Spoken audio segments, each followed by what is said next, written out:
A dying widow collapses at the gate of the most brutal ranch in the territory, rescued by a man who believes love died with his family years ago. But when her compassion cracks open his frozen heart, a jealous heiress unleashes a scheme so vicious it nearly destroys them both. Will trust survive when silence cuts deeper than betrayal? If you want to see how far love can carry two broken people across the unforgiving frontier, stay with me until the end. And don't forget to hit that like button and drop a comment with your city so I can see how far this story travels. The sun beat down on the plains like a hammer against an anvil, turning the dirt into dust and the air into something you could choke on. Alara Quinn stumbled forward, one foot dragging behind the other, her dress torn at the hem and caked with mud that had dried 3 days ago. Her lips were cracked, her vision blurred. She couldn't remember the last time she'd had water that didn't taste like rust or dirt. She'd been walking for 5 days since the wagon axle broke. 5 days since Thomas died in her arms, fever-hot and delirious, whispering apologies she didn't want to hear. 5 days since she'd buried him under a pile of rocks with nothing to mark the spot except her own memory. Now she was alone. The plains stretched endlessly in every direction, broken only by patches of sagebrush and the occasional skeleton of a tree.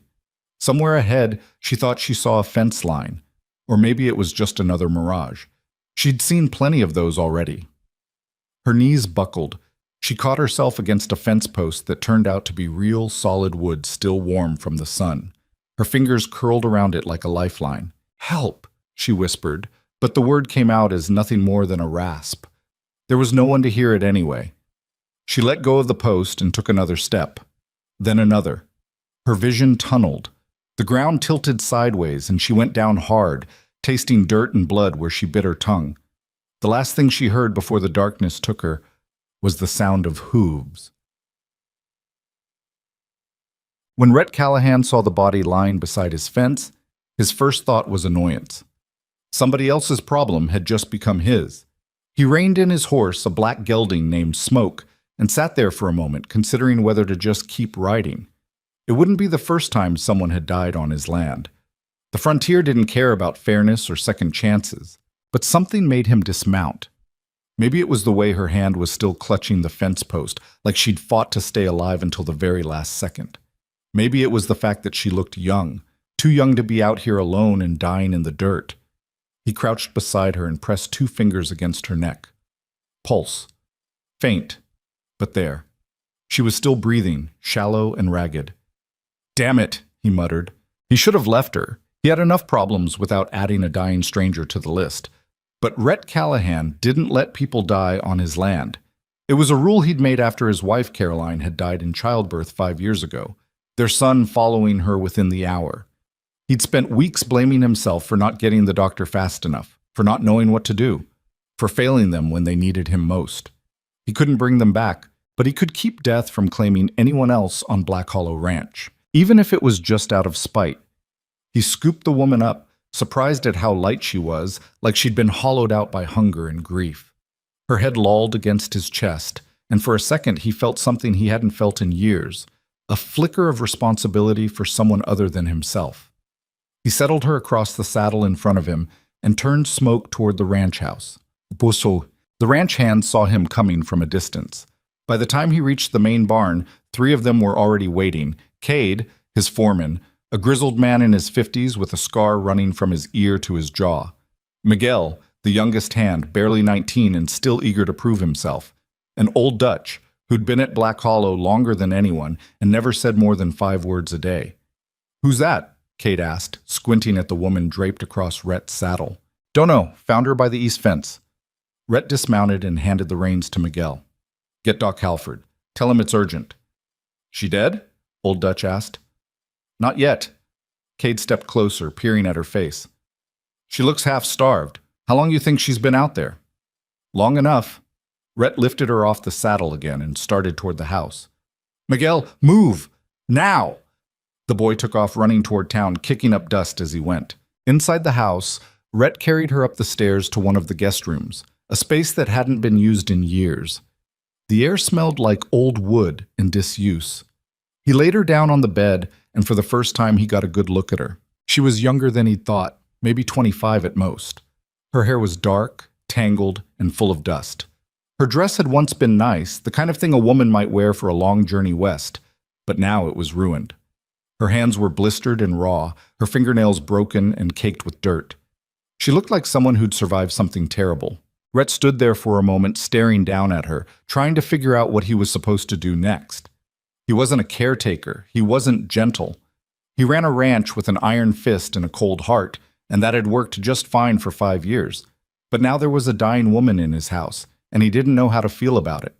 He left the room and went downstairs to wait for the doctor. Borjad. Doc Halford arrived an hour later. A portly man with wire-rimmed glasses and a black bag that looked like it had seen better days.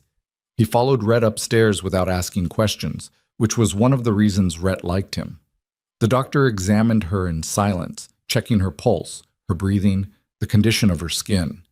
After a few minutes, he straightened up and shook his head.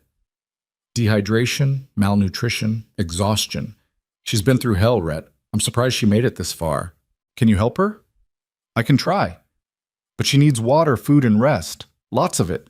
And even then, he trailed off, leaving the sentence unfinished. Even then what? Even then, she might not make it. Her body's been pushed too far. Sometimes people just give up. Rhett's jaw tightened. She didn't give up. She walked to my fence. That's not the same as wanting to live. It's close enough. Doc Halford sighed and started pulling supplies out of his bag. I'll do what I can, but you're going to need someone to watch her. She can't be left alone. I'll handle it. The doctor raised an eyebrow. You? You got a problem with that? No. Just didn't think you'd... He stopped himself. Never mind. Just keep her hydrated. Small sips of water every hour. If she wakes up, try to get her to eat something light. Broth, bread, nothing heavy. And keep her warm. She's going to be weak for a while. Rhett nodded. Anything else? Yeah, don't let her die. I'm tired of writing death certificates. The doctor packed up his bag and left, and Rhett was alone with the stranger again. He pulled a chair over to the side of the bed and sat down, staring at her pale face. She looked peaceful, almost serene, like she was just sleeping, but he knew better. She was fighting for her life, even if she didn't know it yet. He reached for the pitcher of water on the nightstand and poured a small amount into a cup. Then he carefully lifted her head and pressed the cup to her lips. Come on, he muttered. Don't make me regret this. She didn't respond, but a small trickle of water made it past her lips. He counted it as a victory. Basik. For the next 3 days, Rhett barely left her side. He brought her water every hour, just like the doctor said. He wiped the dirt and dust from her face with a damp cloth. He kept the fire in the room burning so she wouldn't get cold. He didn't know why he was doing it. He told himself it was just because he refused to let anyone die on his land. But deep down, he knew it was something more. Maybe it was because she reminded him of Caroline, the way she fought even when the odds were stacked against her. Or maybe it was because saving her felt like a second chance, a way to make up for the people he hadn't been able to save. On the 4th day, she opened her eyes. It happened early in the morning, just as the sun was starting to rise. Rhett was sitting in the chair beside her bed, half asleep, when he heard her take a sharp breath. He sat up quickly, his hand instinctively reaching for the cup of water on the nightstand. Her eyes were green, he noticed. A pale, almost translucent green, like sea glass. They were wide and unfocused, darting around the room like she didn't know where she was. Easy, Rhett said, his voice rough from lack of sleep. You're safe. She turned her head toward him, her expression confused. Where? Black Hollow Ranch. You collapsed by my fence. I brought you here. She blinked slowly, like she was trying to process his words. Then she looked down at herself. At the clean nightgown someone, probably Maria, the housekeeper, had changed her into. My husband, she whispered. Where's Thomas? Rhett's chest tightened. He didn't want to answer that question, but he'd never been good at lying. I don't know, he said carefully. You were alone when I found you. Her face crumpled, and for a moment he thought she was going to cry, but instead she just closed her eyes and turned her head away. He's dead, she said, her voice flat. I buried him 5 days ago, maybe 6. I lost count. Rhett didn't know what to say to that, so he said nothing. He just held out the cup of water. Drink, he said. You need it. She hesitated, then took the cup from him with trembling hands. She drank slowly, carefully, like she was afraid of spilling it. When she finished, she handed it back to him. Thank you, she said quietly. Don't thank me yet. You're not out of the woods. Why did you help me? Because you were dying on my land, and I don't let that happen. She studied him for a long moment, her green eyes sharp despite her exhaustion. You don't seem like the charitable type. I'm not. Then why? Does it matter? She didn't answer. Instead, she looked around the room again, taking in the heavy wooden furniture, the faded curtains, the cold fireplace. This is your house? She asked. Yeah. It's... She paused, searching for the right word. Empty. Rhett bristled. It's a ranch, not a parlor. I didn't mean it as an insult. It's just quiet. Like no one lives here. She wasn't wrong. Black Hollow Ranch had been quiet for 5 years, ever since Caroline and the baby died. Rhett had made sure of it. He didn't want laughter or music or any of the things that reminded him of what he'd lost, but he didn't say any of that. Instead, he stood up and walked toward the door. Get some rest, he said. Doc will be back tomorrow to check on you. Wait. He stopped, his hand on the doorknob. What's your name? She asked. Rhett Callahan. I'm Alara Quinn. He nodded, then left the room without another word. Over the next week, Alara slowly regained her strength. She started eating solid food, broth, bread, a little bit of salted pork. She could sit up on her own, and eventually she could stand without feeling like her legs were going to give out. Maria, the housekeeper, brought her fresh clothes, simple dresses that had belonged to Caroline. Rhett didn't tell her that. He didn't want to explain. Alara didn't ask many questions, which suited him just fine. She seemed content to stay in her room, staring out the window at the endless stretch of plains beyond the ranch. Sometimes he'd catch her looking at him when he brought her meals, her green eyes curious but guarded. He didn't mind. He preferred silence. But on the 8th day, she finally left her room. Rhett was in the barn, checking on the horses, when he heard footsteps behind him.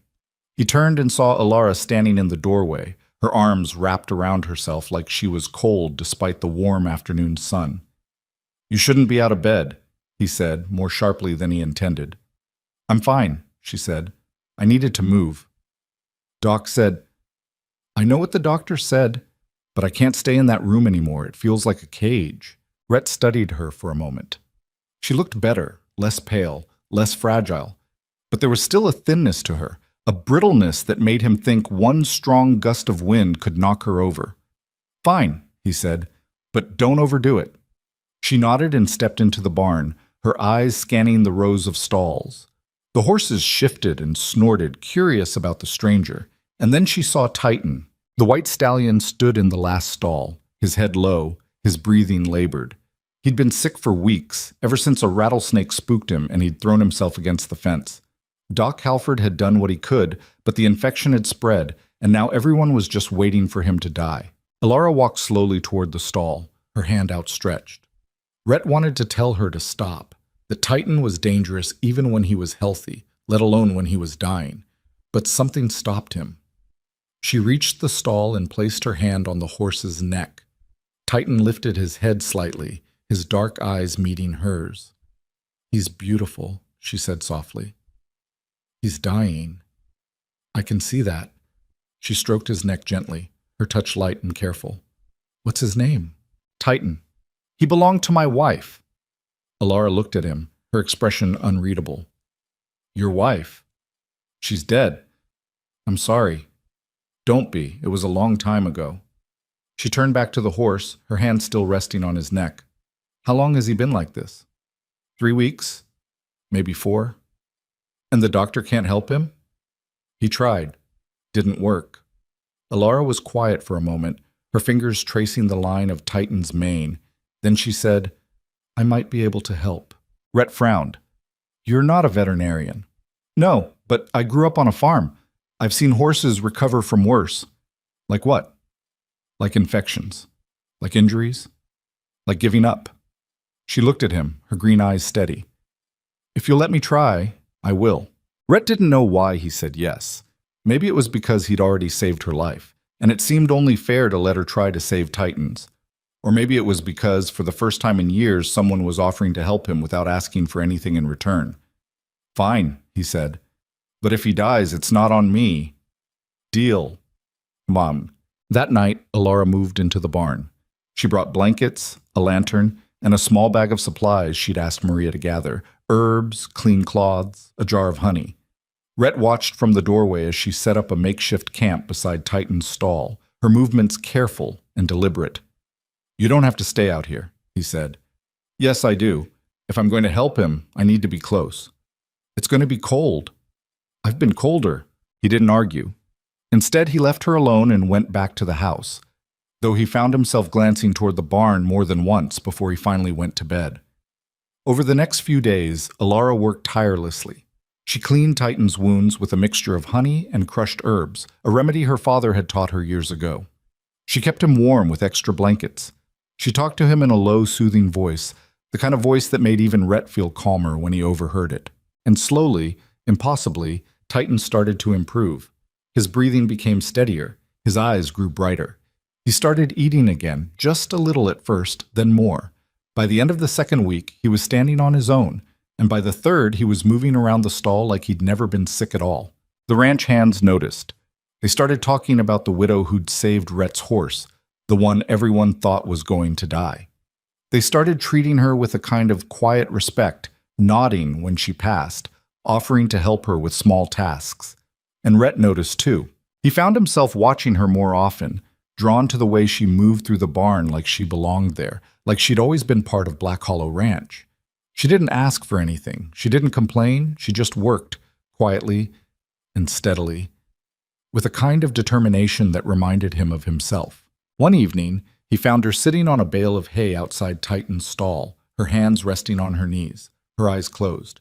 She looked exhausted but peaceful, like she'd finally found something worth fighting for. "You did good," he said, his voice breaking the silence. She opened her eyes and looked at him, a faint smile tugging at the corner of her mouth. "He did most of the work. Don't sell yourself short." "I'm not. I'm just being honest." Rhett sat down beside her, the bale creaking under his weight. For a long moment, neither of them spoke. Then he said, "Why'd you do it?" "Do what?" "Save him. You didn't have to." She looked down at her hands.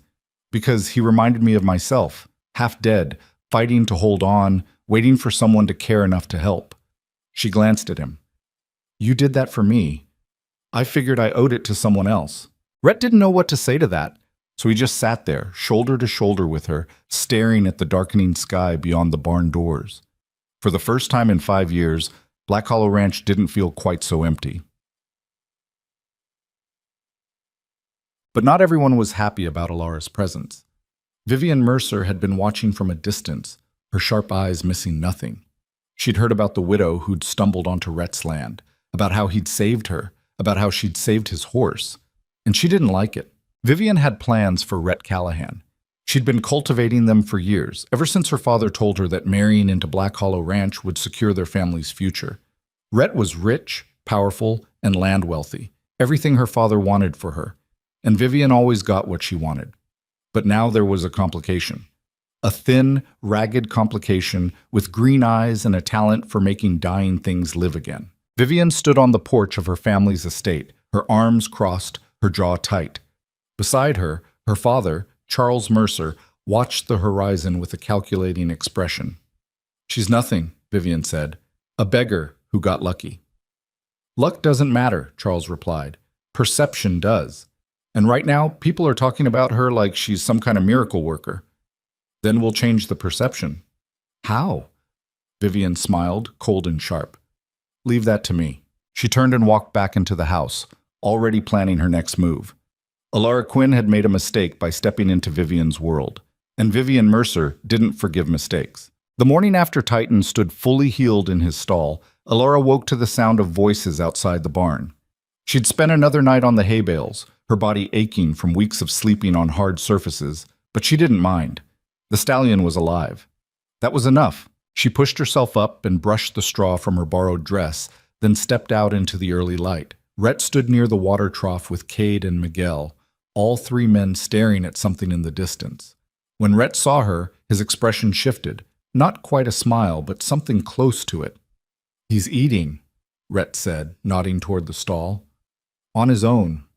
Alara felt a warmth spread through her chest. "That's good." "Good?" Cade let out a rough laugh. "Lady, you brought that horse back from the dead. That's more than good." She shook her head.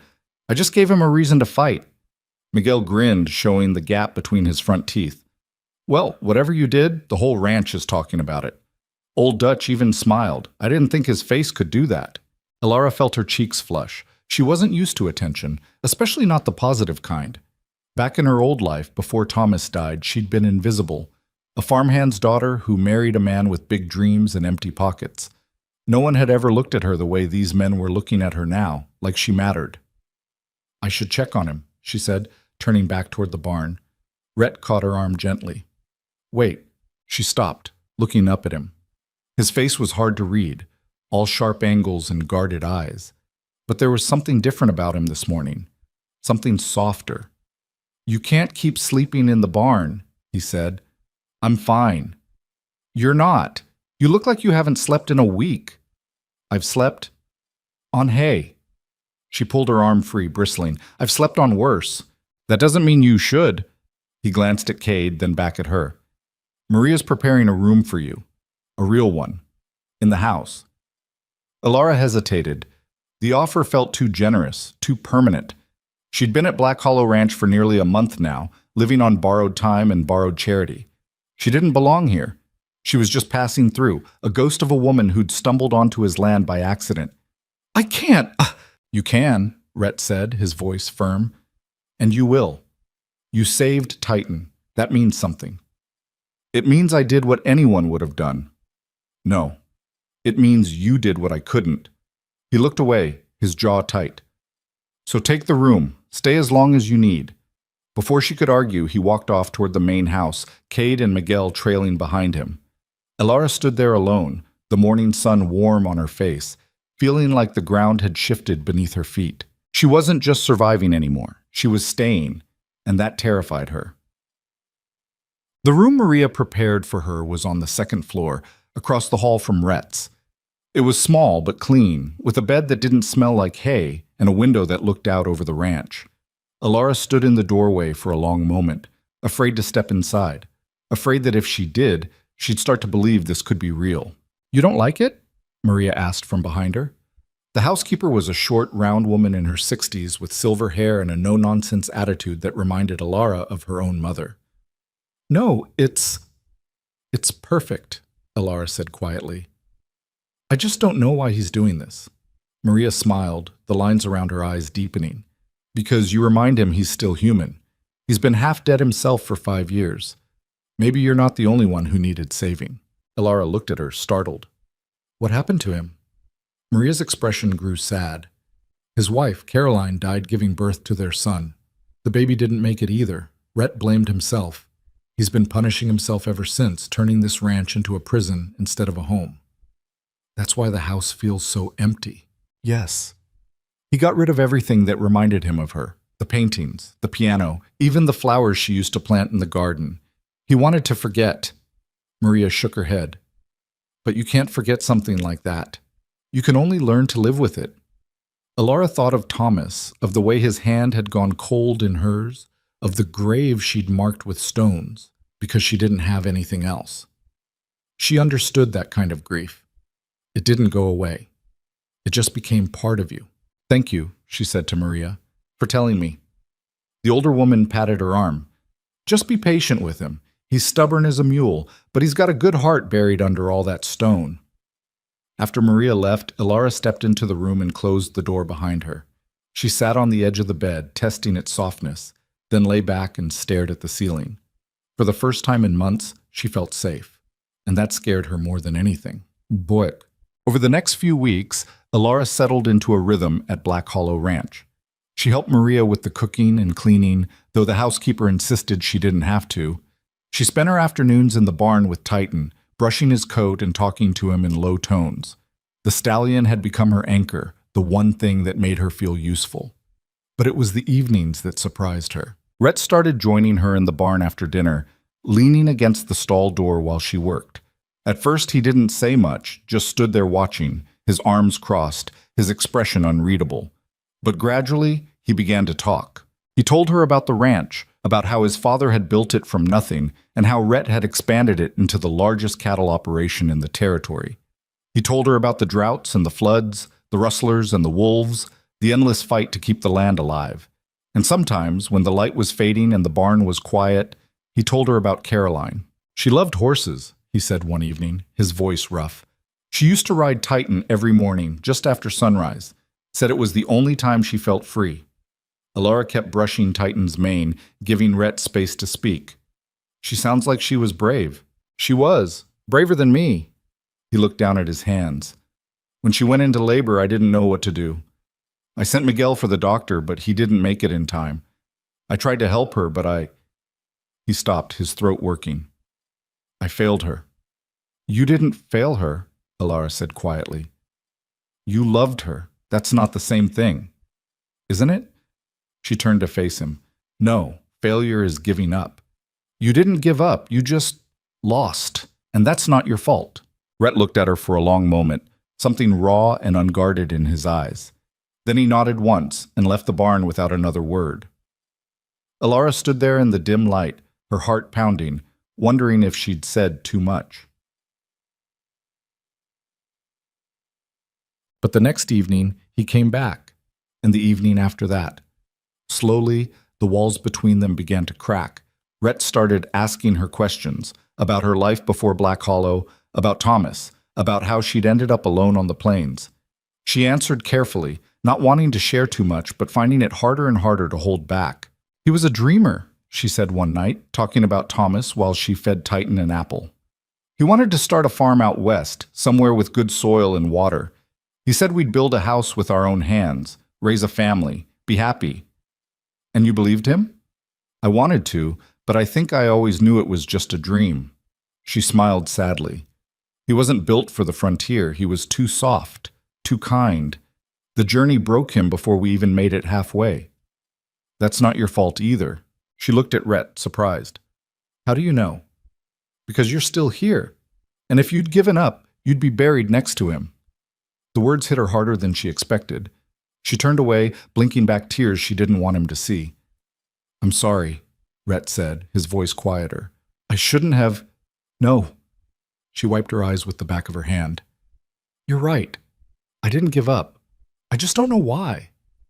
Maybe because you're stronger than you think. She didn't know how to respond to that, so she didn't.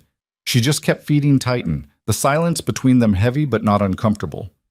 When she finally left the barn that night, Rhett walked her back to the house. They didn't talk, but she felt his presence beside her like a shield, steady and solid. And when they reached the stairs, he paused. Good night, Alara. Good night, Rhett. She climbed the stairs alone, but when she reached her room and looked out the window, she saw him still standing there, staring up at the house like he was trying to figure something out. Itik. The change didn't go unnoticed. The ranch hands started talking, their whispers spreading like wildfire.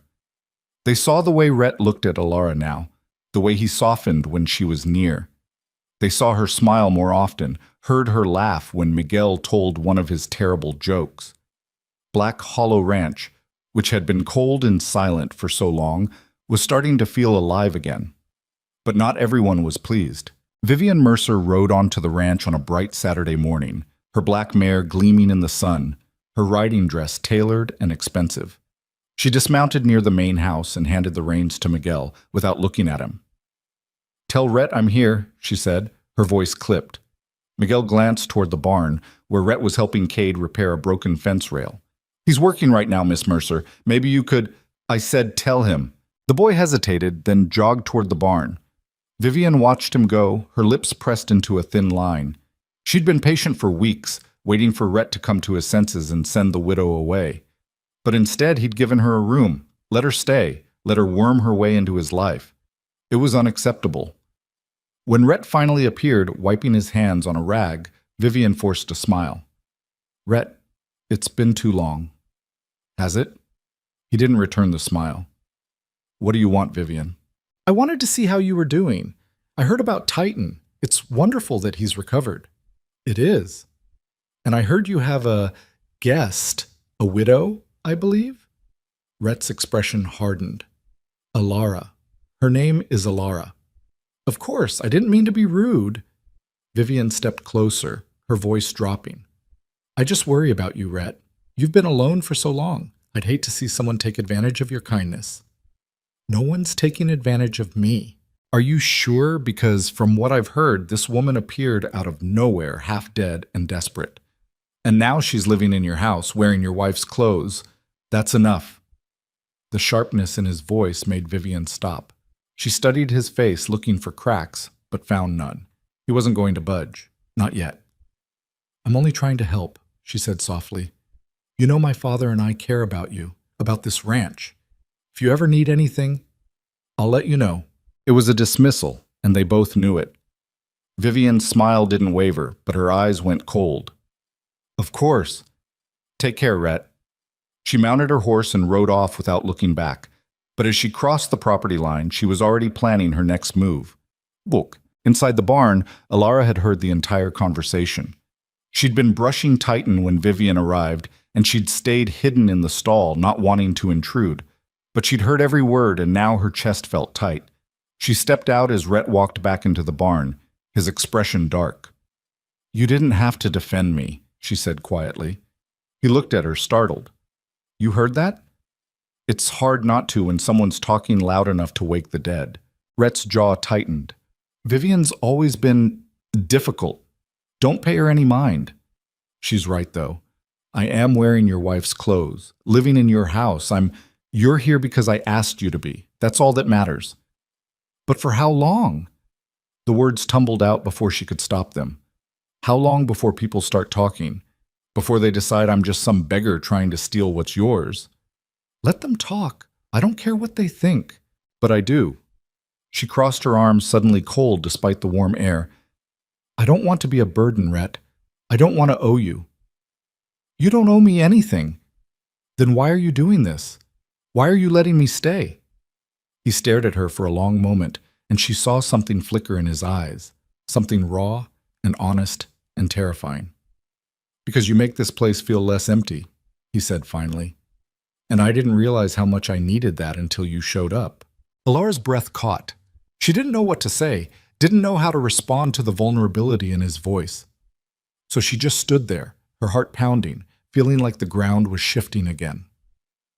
I'm not asking you to stay forever, Rhett continued, but I'm asking you to stay a little longer. Just don't leave yet.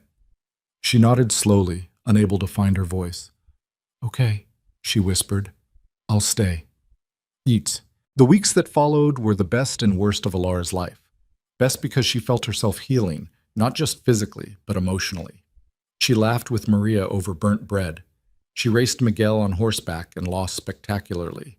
She sat with Old Dutch in comfortable silence, watching the sun set over the plains. And she spent every evening with Rhett, talking about everything and nothing, learning the shape of his grief and sharing the weight of her own. But it was also the worst because she was falling for him, and she didn't know how to stop. She told herself it was gratitude. He'd saved her life, after all. It made sense that she'd feel indebted, connected. But late at night, when she lay in bed staring at the ceiling, she knew it was more than that. She liked the way he looked at her, like she was something valuable instead of broken. She liked the way he listened when she talked, his full attention focused on her.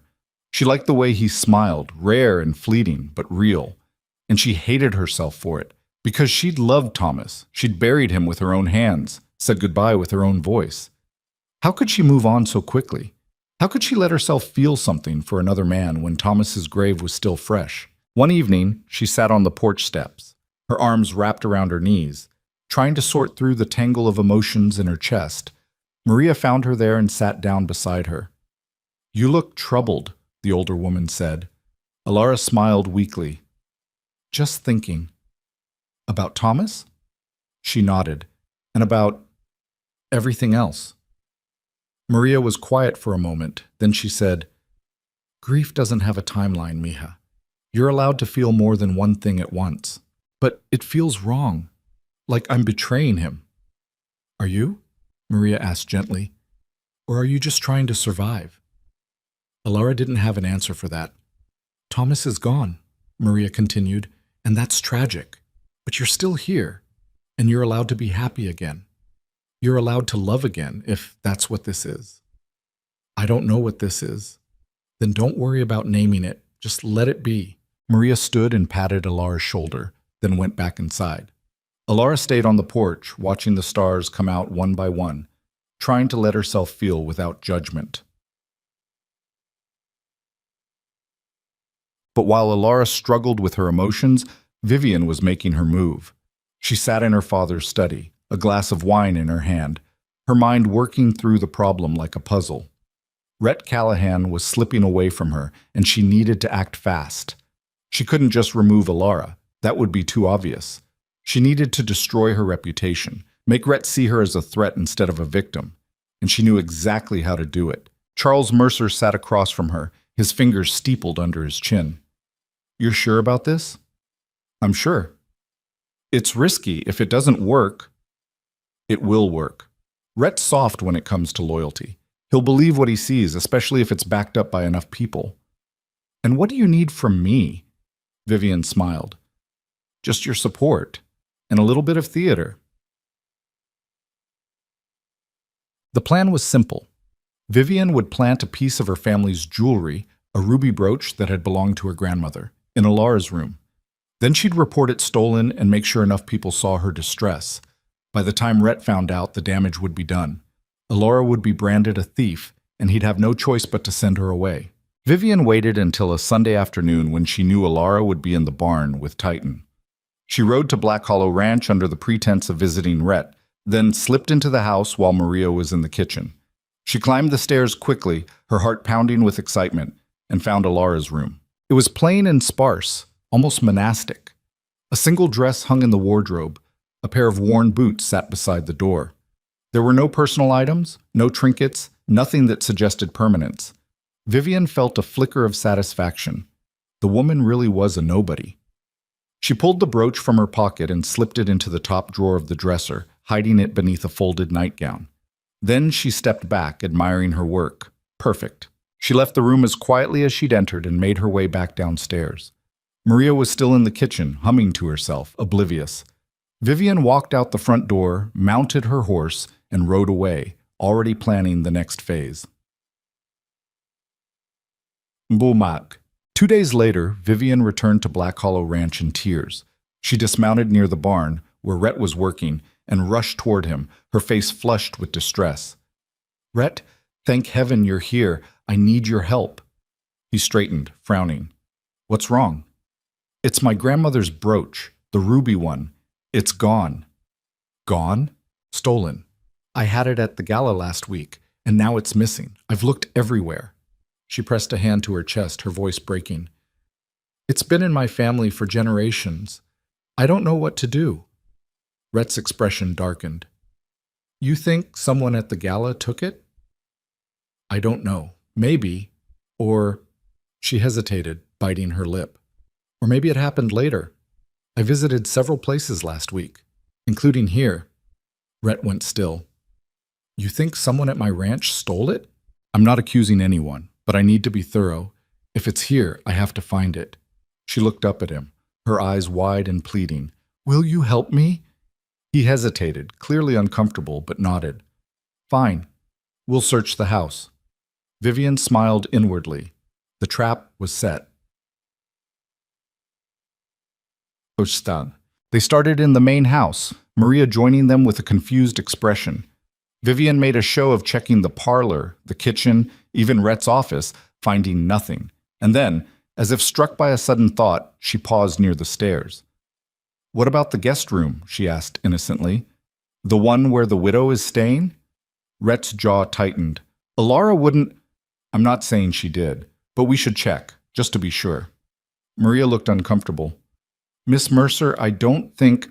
"Please," Vivian said, her voice trembling. "I just need to know." Rhett looked torn, but finally he nodded. "Fine, but only because you asked."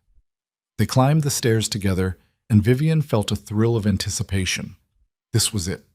This was the moment everything would change. Rhett knocked on Alara's door. When there was no answer, he opened it slowly, stepping inside. Vivian followed, Maria trailing behind with obvious reluctance. "Check the dresser," Vivian said, pointing. Rhett hesitated, then pulled open the top drawer, his hand stilled. Vivian held her breath, and then he pulled out the brooch. The ruby glinted in the afternoon light, unmistakable. Maria gasped. Vivian pressed a hand to her mouth, her eyes filling with tears. I can't believe it, she whispered. I didn't want to be right. Rhett stared at the brooch, his expression unreadable. Then he looked at Vivian. You're sure this is yours? Yes. My grandmother gave it to me before she died. There's an inscription on the back. Her initials. He turned the brooch over. Sure enough, there were the initials. E.M. Rhett's hand closed around the brooch, his knuckles white. Where's Alara? He asked, his voice flat. She's in the barn, Maria said quietly, her face pale. Rhett turned and walked out of the room without another word. Vivian followed, her heart racing with victory. Everything was going exactly as planned. Alara was brushing Titan when she heard footsteps behind her. She turned and saw Rhett standing in the doorway, his face like thunder. Vivian stood just behind him, her expression carefully neutral, and Maria hovered near the entrance, looking stricken. Rhett? Alara said, confused. What's wrong? He held up the brooch. Where did you get this? She stared at it, bewildered. I've never seen that before. It was in your room, in your dresser. That's impossible. I didn't... Don't lie to me. The coldness in his voice cut through her like a blade. She took a step back, her heart pounding. I'm not lying. I don't know how that got there. Vivian stepped forward, her voice trembling. Alara, I don't want to believe it either, but the brooch was right there, in your things. I didn't take it. Alara's voice rose, panic flooding her chest. Rhett, you have to believe me. I would never... Then how did it get there? He demanded. Did it just walk into your room? I don't know. She looked at Maria, desperate. Maria, tell him. Tell him I wouldn't do this. Maria's eyes were full of sympathy, but she shook her head. I want to believe you, mija, but I can't explain it either. Alara felt the ground drop out from under her. They didn't believe her. None of them did. Rhett, please, she whispered. You know me. You know I'm not a thief. Do I? His voice was hard, guarded. I know you showed up half dead with nothing. I know you've been wearing borrowed clothes and eating my food. Maybe you figured you deserved more. The words hit her like a punch. She felt tears sting her eyes, but she refused to let them fall. If that's what you think of me, she said quietly, then I'll leave. Alara, no. She brushed past him, her chest tight with pain and rage. You've made yourself clear. She walked out of the barn and straight to the house, ignoring Maria's calls behind her. She climbed the stairs to her room, grabbed the small bag of belongings she'd brought with her, and walked back down without looking at anyone. By the time she reached the front door, Rhett was standing there, blocking her path. Where are you going? He asked. Away from here. Away from you. Alara, wait. Wait for what? For you to accuse me of something else? For everyone to look at me like I'm a criminal? She shook her head, her voice breaking. I thought you were different.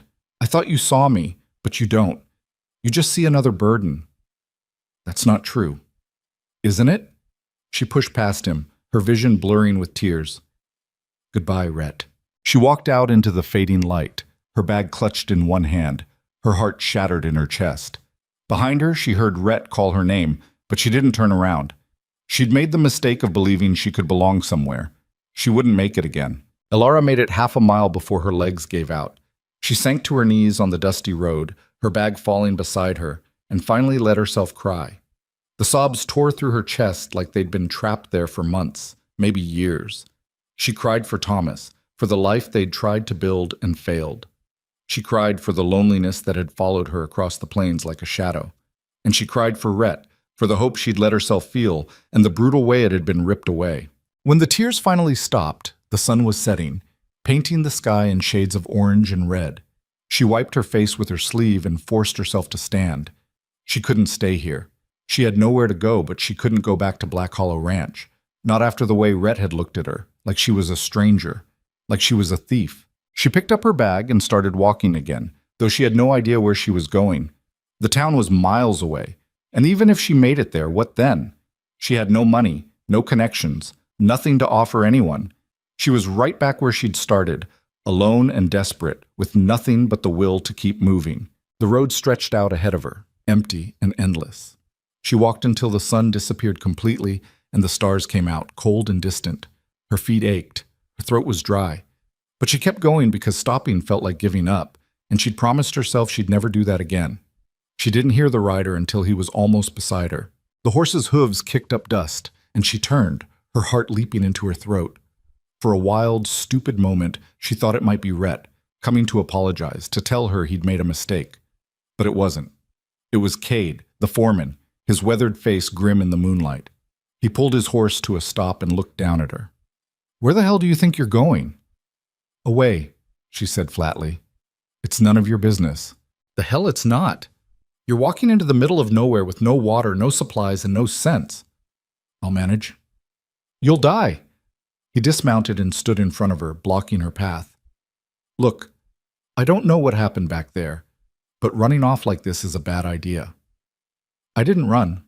I left." "There's a difference." "Not much of one." He crossed his arms. "Come back to the ranch. We'll figure this out." "There's nothing to figure out.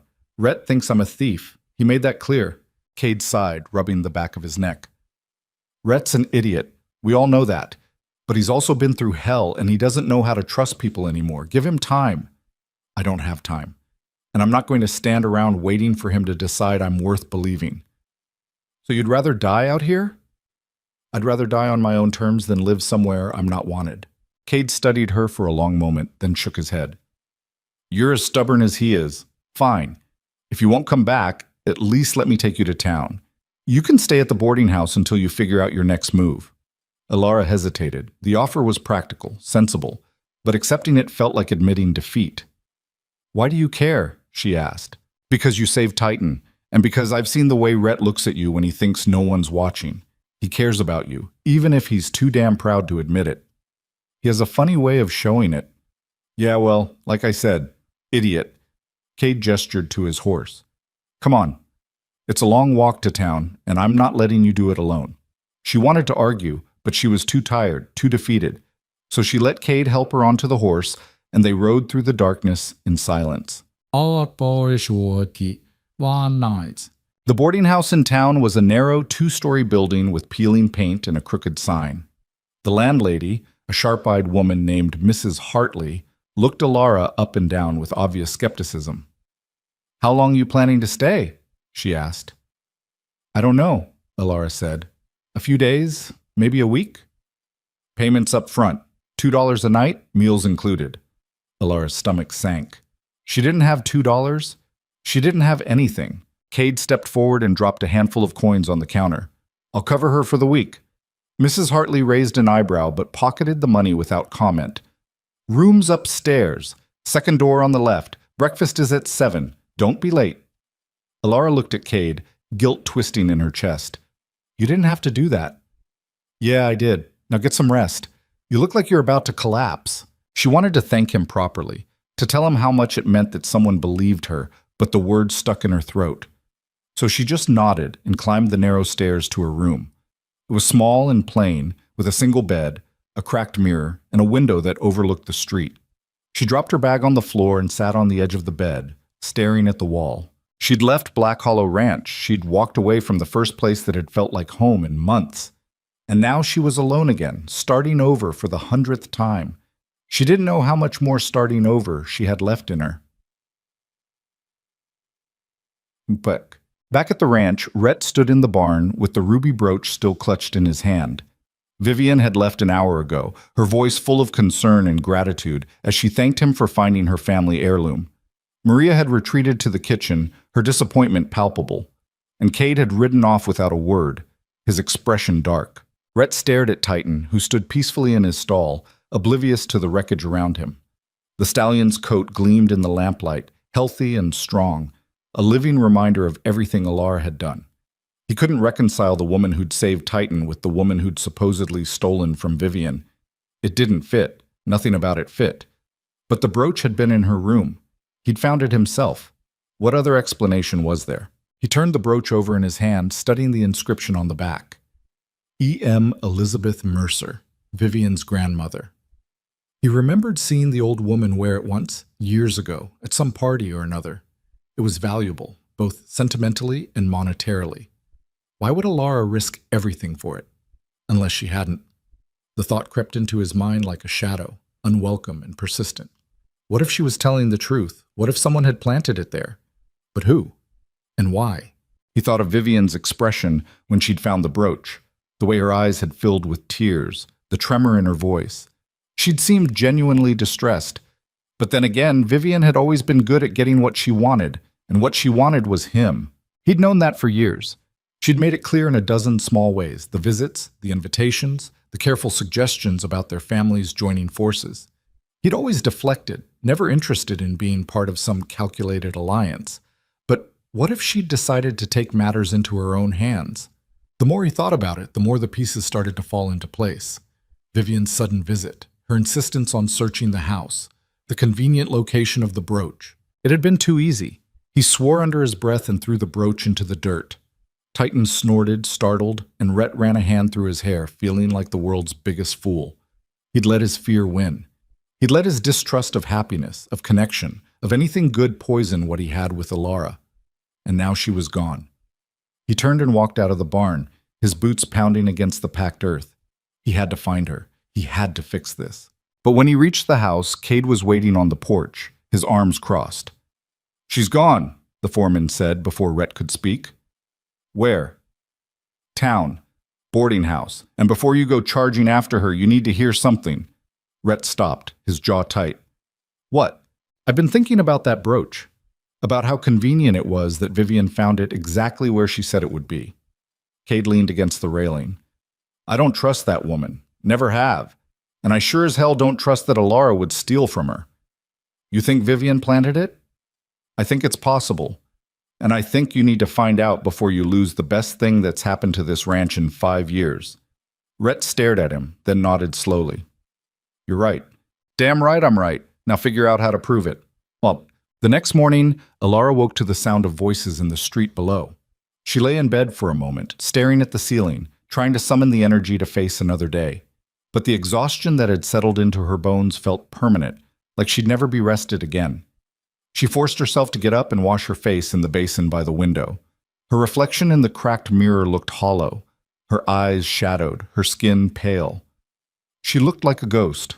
Downstairs, Mrs. Hartley had set out a simple breakfast: bread, butter, and weak coffee. Alara ate mechanically, tasting nothing.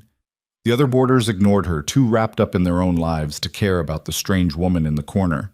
After breakfast, she went for a walk, needing to move, needing to think. The town was small, just a main street lined with shops and saloons, a church at one end and a livery at the other. People passed her on the street, some nodding politely, others staring with open curiosity. She kept her head down, not wanting to meet anyone's eyes. She ended up at the edge of town, where the buildings gave way to open land. She sat on a low stone wall and stared out at the plains, feeling the weight of everything pressing down on her.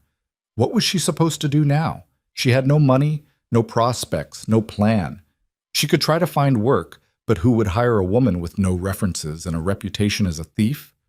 Word traveled fast in small towns, and she had no doubt Vivian's story would spread. She was trapped. Again. "You look like you could use a drink." She turned and saw a man standing a few feet away, tall and thin with graying hair and kind eyes. He wore a dusty suit and carried a leather satchel, the kind doctors used. "I don't drink," she said. "Neither do I, usually, but sometimes the day calls for it." He smiled. "I'm Dr. Warren. I heard you were new in town." "Word travels fast." "It does, especially when it involves Rhett Callahan." He sat down on the wall beside her, uninvited but not unwelcome. "I heard what happened. For what it's worth, I don't believe you stole that brooch." Alara looked at him, surprised. "You don't even know me." "No, but I know Vivian Mercer, and I know her father. They're not good people." He set his satchel down and folded his hands in his lap. "Charles Mercer has been trying to get control of Black Hollow Ranch for years. He wants the water rights, the land, the influence. And Vivian wants Rhett. They'll do whatever it takes to get what they want." "So you think she framed me?" "I think it's possible, more than possible." He looked at her seriously. Have you thought about fighting back? With what? I have no proof. No witnesses, nothing. You have the truth. That's not nothing. Alara laughed bitterly. The truth doesn't matter if no one believes it. Then make them believe it. How? Dr. Warren considered for a moment, then said, The Mercers aren't as untouchable as they think. They've made enemies. People who'd be happy to see them taken down a peg. If you're willing to dig, you might find something useful. Like what? Like proof that they're not as honest as they pretend to be. Charles Mercer's been involved in some shady land deals over the years. And Vivian, well, let's just say this isn't the first time she's lied to get what she wants. Alara felt a flicker of something in her chest. Not hope, exactly, but something close to it. Why are you telling me this? She asked. Because I'm tired of watching them hurt people, and because you don't deserve what they did to you. He stood and picked up his satchel. If you decide to fight, let me know. I'll help however I can. He walked away before she could respond, leaving her alone on the wall with her thoughts spinning. She'd been so focused on running, on escaping, that she hadn't considered fighting back. But maybe Dr. Warren was right. Maybe the truth was worth fighting for, even if the odds were against her. She stood and walked back toward the boarding house, her mind already working through possibilities. Walk. Meanwhile, Rhett was conducting his own investigation. He'd spent the morning questioning the ranch hands, trying to piece together who'd been where on the day Vivian claimed her brooch went missing. Miguel remembered seeing Vivian ride onto the property, but couldn't say for sure if she'd gone into the house. Old Dutch had been repairing a fence on the far side of the ranch and hadn't seen anything. Cade confirmed that Alara had been in the barn with Titan all afternoon. Maria was the one who finally gave him something useful. I was in the kitchen most of that day, she said, her hands busy kneading dough, but I did step out for a few minutes to hang laundry. When I came back in, I thought I heard footsteps upstairs. Footsteps? I assumed it was you or Ilara, but now that I think about it, the sound was too light. Delicate, like... She paused. Like a woman in heels. Rhett's jaw tightened. Vivian, I can't be sure, but it's possible. Why didn't you say anything before? Because I didn't think it mattered. I thought maybe I'd imagined it. She looked at him, her expression regretful. I'm sorry, Rhett. I should have spoken up. It's not your fault. It's mine. He turned to leave, then stopped. If anyone asks where I've gone, tell them I had business in town. What kind of business? The kind that's going to prove Alara innocent. He rode hard toward town, the afternoon sun beating down on his back. He had no concrete plan, just a burning need to make things right. He'd failed Alara once. He wouldn't do it again. When he reached the boarding house, Mrs. Hartley told him Alara had gone out. He found her sitting on the stone wall at the edge of town, staring out at the plains like she was looking for something she'd lost. He dismounted and walked toward her slowly, unsure of what to say. She heard his footsteps and turned, her expression going hard the moment she saw him. What do you want? She asked, her voice cold. To talk. We have nothing to talk about. Alara, no. She stood, her hands clenched into fists. You made your choice. You chose to believe her over me. You chose to think the worst of me instead of giving me the benefit of the doubt. And now you want to talk? I was wrong. The words hung in the air between them. She stared at him, her green eyes searching his face for signs of insincerity. That's it? She said finally. You were wrong? Yes. And you expect that to fix everything? No, but it's a start. She laughed, sharp and bitter. You don't get it, do you? It's not about the brooch. It's about trust. You didn't trust me. After everything we've been through, after everything I've done, you still chose to see me as a stranger, as a threat. I know. Then why should I forgive you? Rhett didn't have a good answer for that. He just stood there, feeling the weight of his failure pressing down on him. Because I need you to, he said finally, his voice rough. Because I can't do this without you. Do what? Live. Figure out how to be human again. Stop punishing myself for things I can't change. He took a step closer. You brought something back to my life that I thought was gone forever. And I was too scared to admit it. Too scared that if I let myself care about you, I'd lose you the way I lost Caroline. Alara's expression softened slightly, but she didn't speak. I'm not asking you to come back to the ranch, Rhett continued. Not yet. I'm just asking you to let me prove that I was wrong. Let me prove that you can trust me. How? By finding out who really put that brooch in your room, by making sure everyone knows you didn't steal it. She studied him for a long moment, then said, I already know who did it. Rhett blinked. What?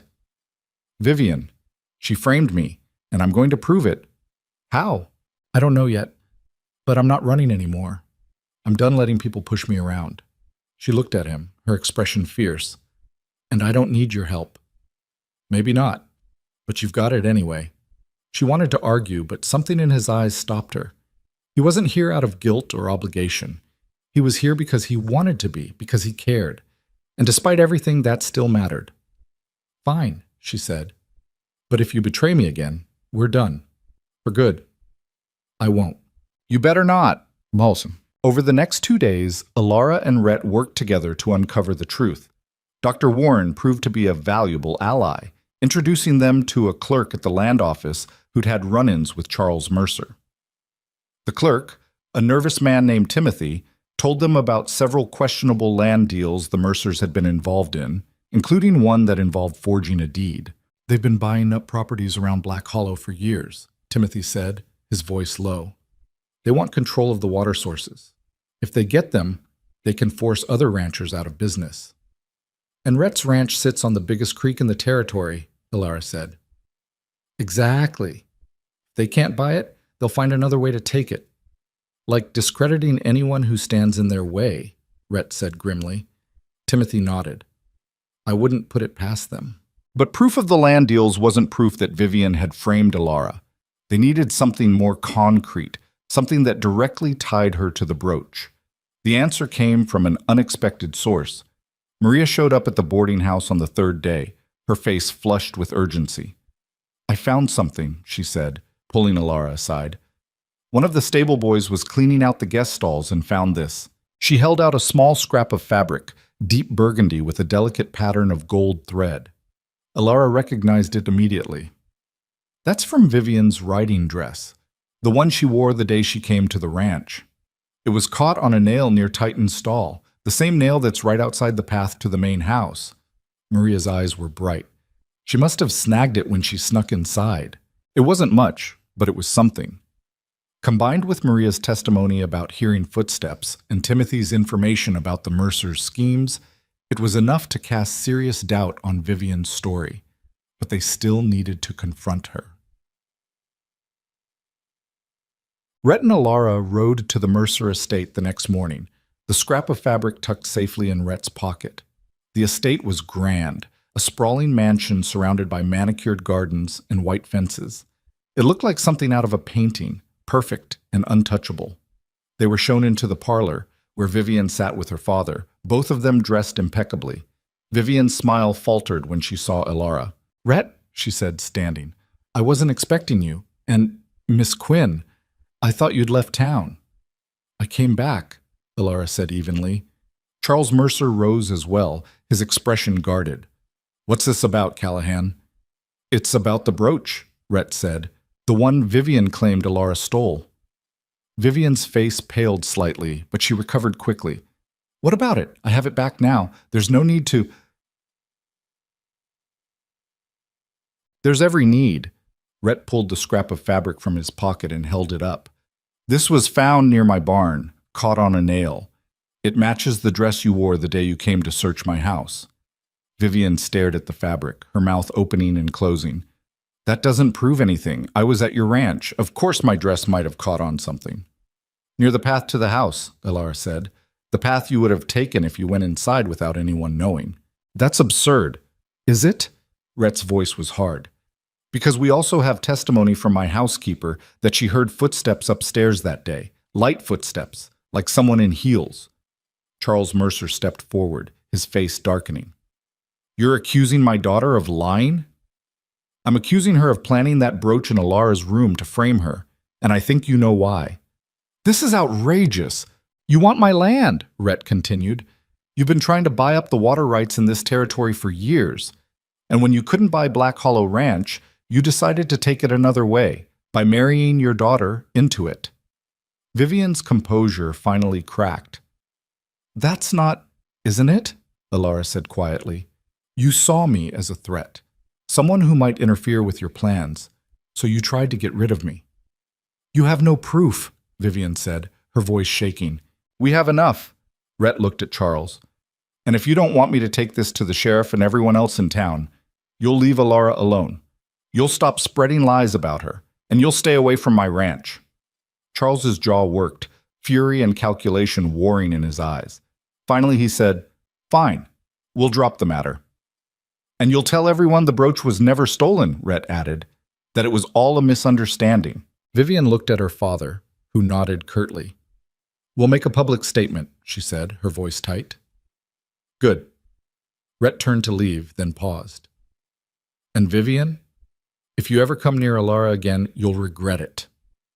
They walked out of the parlor and into the bright afternoon sun, leaving the Mercers behind. Alara felt like she could finally breathe again. Thank you, she said as they mounted their horses. Don't thank me. You did most of the work. We did it together. Rhett looked at her, something warm and unguarded in his eyes. Yeah, we did. They rode back toward town in silence, but it was a different kind of silence than before. Not heavy with distrust, but light with possibility. When they reached the boarding house, Rhett dismounted and helped Alara down. She stood close to him, close enough to see the flecks of gold in his eyes, the scar on his jaw she'd never noticed before. So what now? She asked. Now I ask you something I should have asked weeks ago. What's that? Will you come back to Black Hollow Ranch? Not as a guest, not as someone passing through, but as someone who belongs there. Alara's heart twisted. She wanted to say yes, wanted to believe that she could have a home again, but the fear was still there, lurking beneath the surface. I don't know if I can trust you yet, she said honestly. Not completely. I know, and I'll spend as long as it takes proving you can. She looked into his eyes and saw the truth there, raw and honest. He meant it. Okay, she said finally. I'll come back. The relief that washed over his face was almost enough to make her believe in second chances. Almost. The ride back to Black Hollow Ranch felt longer than Alara remembered. She sat behind Rhett on his horse, her arms wrapped loosely around his waist, feeling the solid warmth of him and the steady rhythm of the horse's gait beneath them. The sun hung low in the sky, casting everything in shades of amber and gold, and for the first time in what felt like forever, she didn't feel like she was running from something. She was choosing to go somewhere. That made all the difference. When they crested the hill and the ranch came into view, spread out below them like something out of a dream, Alara felt her chest tighten. The barn, the main house, the corrals. It all looked the same, but it felt different now, weighted with everything that had happened, everything that had been said and left unsaid. Rhett slowed the horse as they approached the main yard. Miguel was the first to spot them, and he dropped the bucket he'd been carrying and ran toward the house, shouting, They're back! Maria, they're back!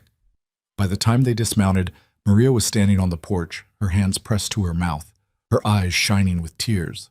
Kate emerged from the barn, wiping his hands on a rag, his expression carefully neutral, but his eyes warm. Even old Dutch appeared, leaning against the fence with something that might have been a smile. Maria hurried down the steps and pulled Alara into a fierce hug. I knew you'd come back, she said, her voice thick. I knew it. Alara hugged her back, surprised by the force of her own emotion. I wasn't sure I would. But you did. That's what matters. Maria pulled back and cupped Alara's face in her hands. Welcome home, mija. The word hit Alara harder than she expected. Home. She'd been so careful not to think of Black Hollow Ranch that way, afraid of what it would mean if she let herself believe it. But now, standing here with Maria's hands warm on her cheeks and the smell of dust and hay in the air, it was impossible to deny. This was home. For better or worse.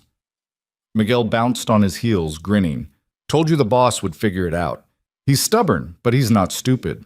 Debatable, Cade muttered, but there was no heat in it. He walked over to Rhett and clapped him on the shoulder. You did good. I almost didn't, Rhett said quietly. But you did. That's what counts. Rhett nodded, then looked at Alara.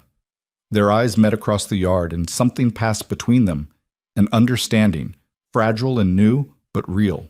Maria broke the moment by ushering everyone toward the house. "Come on, all of you. I made stew, and it's getting cold, and you—" she pointed at Alara. "You look like you haven't eaten a proper meal in days." Alara opened her mouth to protest, but Maria was already heading inside, and there was no arguing with her when she had that look on her face.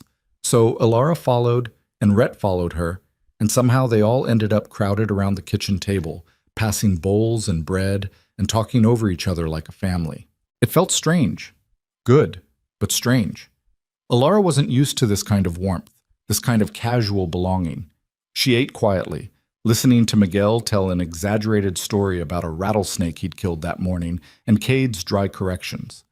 Maria kept refilling her bowl, ignoring her protests, and Rhett sat across from her, not saying much, just watching her with an expression she couldn't quite read. When the meal was over and the dishes were cleared, the ranch hands drifted back to their work, leaving Alara and Rhett alone on the porch. The sun had set completely now, and the stars were out bright and cold against the black sky. "I need to tell you something," Rhett said after a long silence. Alara looked at him, wary. "What?" "When I found that brooch in your room, I didn't just think you'd stolen it. I thought you'd proven me right." He stared out at the dark plains, his jaw tight. "I've spent 5 years believing that letting anyone close was a mistake, that caring about someone meant losing them. And when Vivian showed me that brooch, it felt like proof that I'd been right all along, that you were just another person who'd leave or betray me. But I didn't steal it. I know that now. But in that moment, I wanted to believe it, because believing it was easier than trusting you, easier than admitting I was falling for you and didn't know how to handle it." Alara's breath caught. "Falling for me?" He turned to look at her, his eyes steady. "Yeah, I didn't want to. I fought it.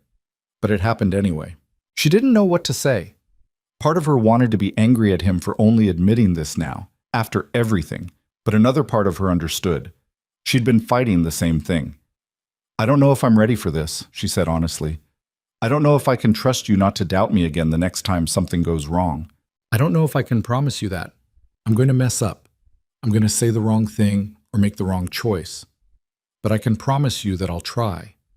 And I can promise you that I won't give up on you." Alara wanted to believe him. But belief required a leap she wasn't sure she could make yet. "I need time," she said. "Then take it. I'm not going anywhere." She nodded, and they stood there in the cool night air, the distance between them both smaller and larger than it had ever been.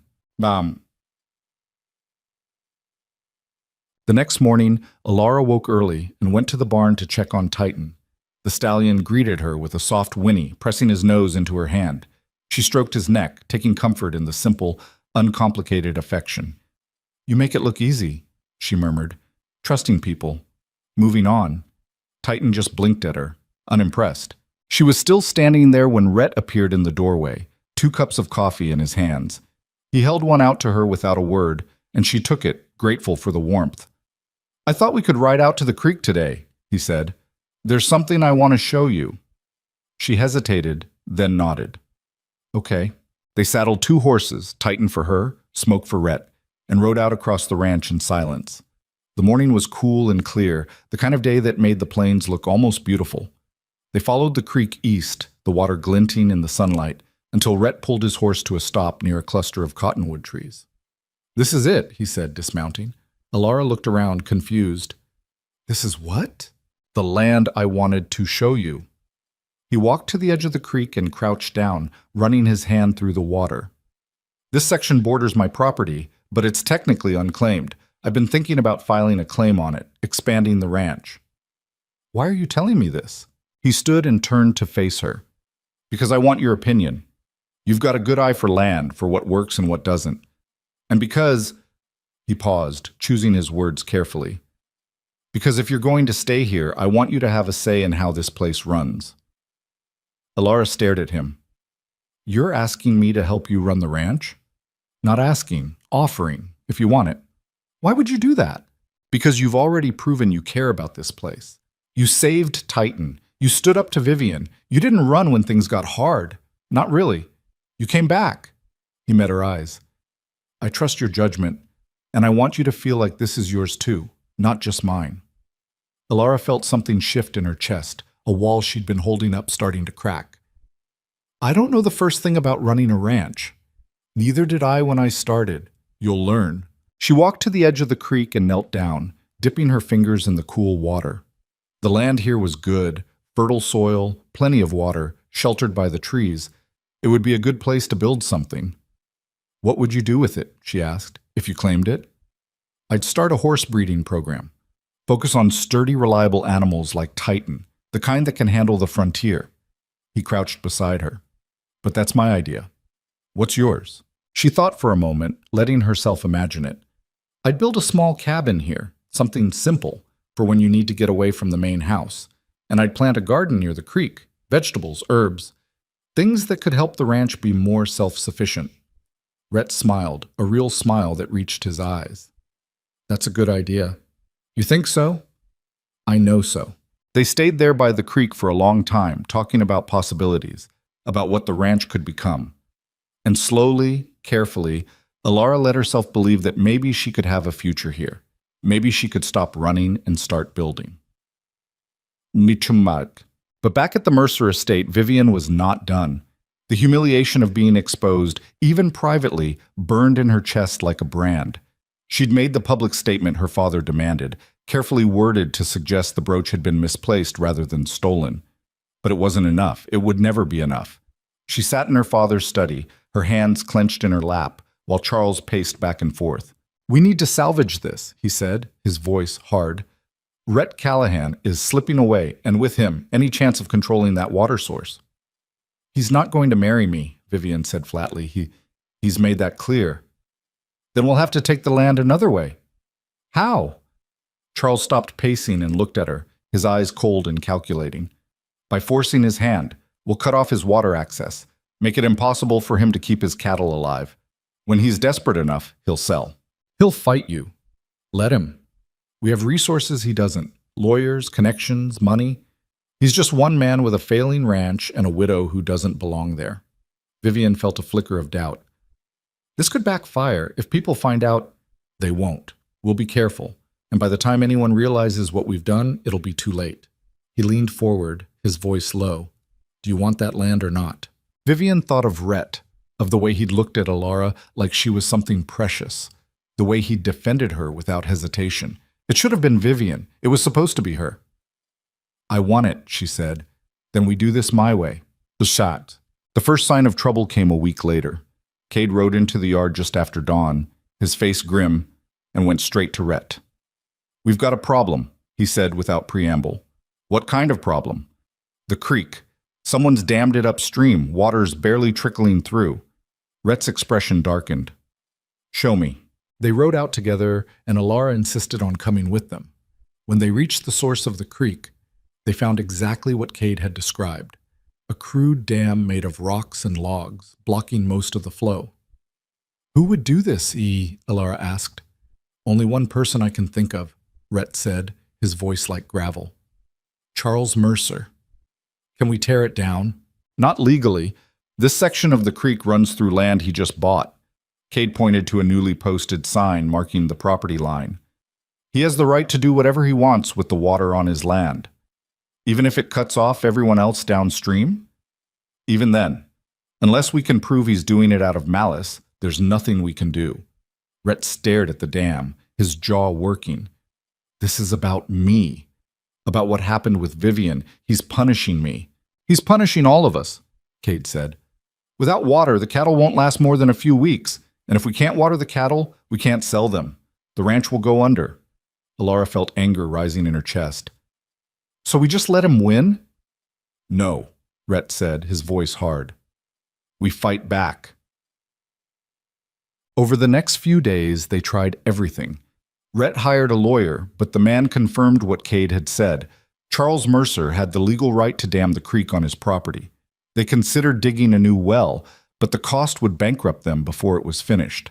They even approached other ranchers, hoping to form a coalition, but most were too afraid of the Mercers to get involved. Alara watched Rhett grow more and more tense. the weight of the situation pressing down on him. He stopped sleeping, spent his nights pacing the porch or staring at maps of the property. She wanted to help, but she didn't know how. Until she remembered something Dr. Warren had said. She found him in town, in his small office above the general store. He looked up from a stack of papers when she walked in, surprised but not unwelcoming. "Miss Quinn, what can I do for you? You said the Mercers had made enemies, people who'd be happy to see them taken down." "I did. Can you introduce me to them?" Dr. Warren studied her for a long moment, then nodded. "I can, but what are you planning?" "I'm planning to stop them, whatever it takes." Okay. The introductions came quickly. Dr. Warren took her to meet a rancher named Samuel Brooks, whose land the Mercers had stolen through a forged deed. Then a widow named Clara Jensen, whose late husband had been ruined by one of Charles's schemes. Then a shopkeeper, a banker, even a former employee of the Mercer estate who'd been fired for refusing to lie in court. Each of them had a story. Each of them had been hurt by the Mercers, and each of them was willing to talk. Laura spent 3 days gathering testimony, writing everything down in a ledger she borrowed from Maria. She documented the forged deeds, the intimidation tactics, the bribes paid to local officials. She built a case, piece by piece, until she had something solid. When she brought it to Rhett, he stared at the ledger like it was a miracle. "How did you do this?" he asked. "I listened, and I wrote it down." She sat across from him, her hands folded on the table. "It's not enough to stop the dam, but it's enough to destroy their reputation, enough to make people think twice before doing business with them. And if we go public with this, they'll retaliate. Let them. We have the truth, and this time we have proof." Rhett looked at her, something fierce and proud in his eyes. "You didn't have to do this." "Yes, I did. This is my home too now. I'm not going to stand by and let them take it." He reached across the table and took her hand, his grip warm and steady. "Thank you." She squeezed back. "You're welcome." They took the ledger to the town newspaper, a small operation run by a man named Henry Fletcher. He read through the testimony carefully, his expression growing darker with each page. "This is explosive," he said finally. "If I print this, the Mercers will come after me." "If you don't print it, they'll keep hurting people," Alara said. "How many more families have to suffer before someone stands up to them?" Henry looked at her, then at Rhett, then back at the ledger. "You're sure about this? All of it?" "Every word," Rhett said. Henry nodded slowly. "Then I'll print it. Front page. Tomorrow's edition." They left the newspaper office with a mix of relief and dread. The die was cast. There was no taking it back now. That night, Alara couldn't sleep. She sat on the porch, wrapped in a blanket, staring out at the dark plains. Rhett found her there and sat down beside her without a word. "You think we did the right thing?" she asked. "I think we did the only thing. What if it's not enough?" "Then we'll figure out what's next, together." She looked at him, at the exhaustion in his face, the determination in his eyes. "You don't have to keep saying that, together. I'm not going anywhere." "I know, but I like saying it. Reminds me it's real." She smiled despite herself. "You're different than you were when I first got here. Softer. Is that a good thing?" "I think so. You were so closed off before, like you'd built a wall around yourself and didn't want to let anyone in." "I didn't, but you climbed over it anyway. I'm stubborn like that." "Yeah, you are." He looked at her, his expression serious. "Alara, I need to tell you something." Her heart skipped. "What?" "I know you said you needed time, and I'm giving you that, but I need you to know that I'm all in. Whatever happens with the Mercers, whatever happens with the ranch, I want you here. Not as a guest, not as someone helping out, as my partner, in everything." Alara felt her throat tighten. "Rhett, you don't have to answer now. I just needed to say it, so you know where I stand." She didn't know what to say, so she leaned her head against his shoulder, and he wrapped an arm around her, and they sat there in the darkness, two broken people learning how to be whole again.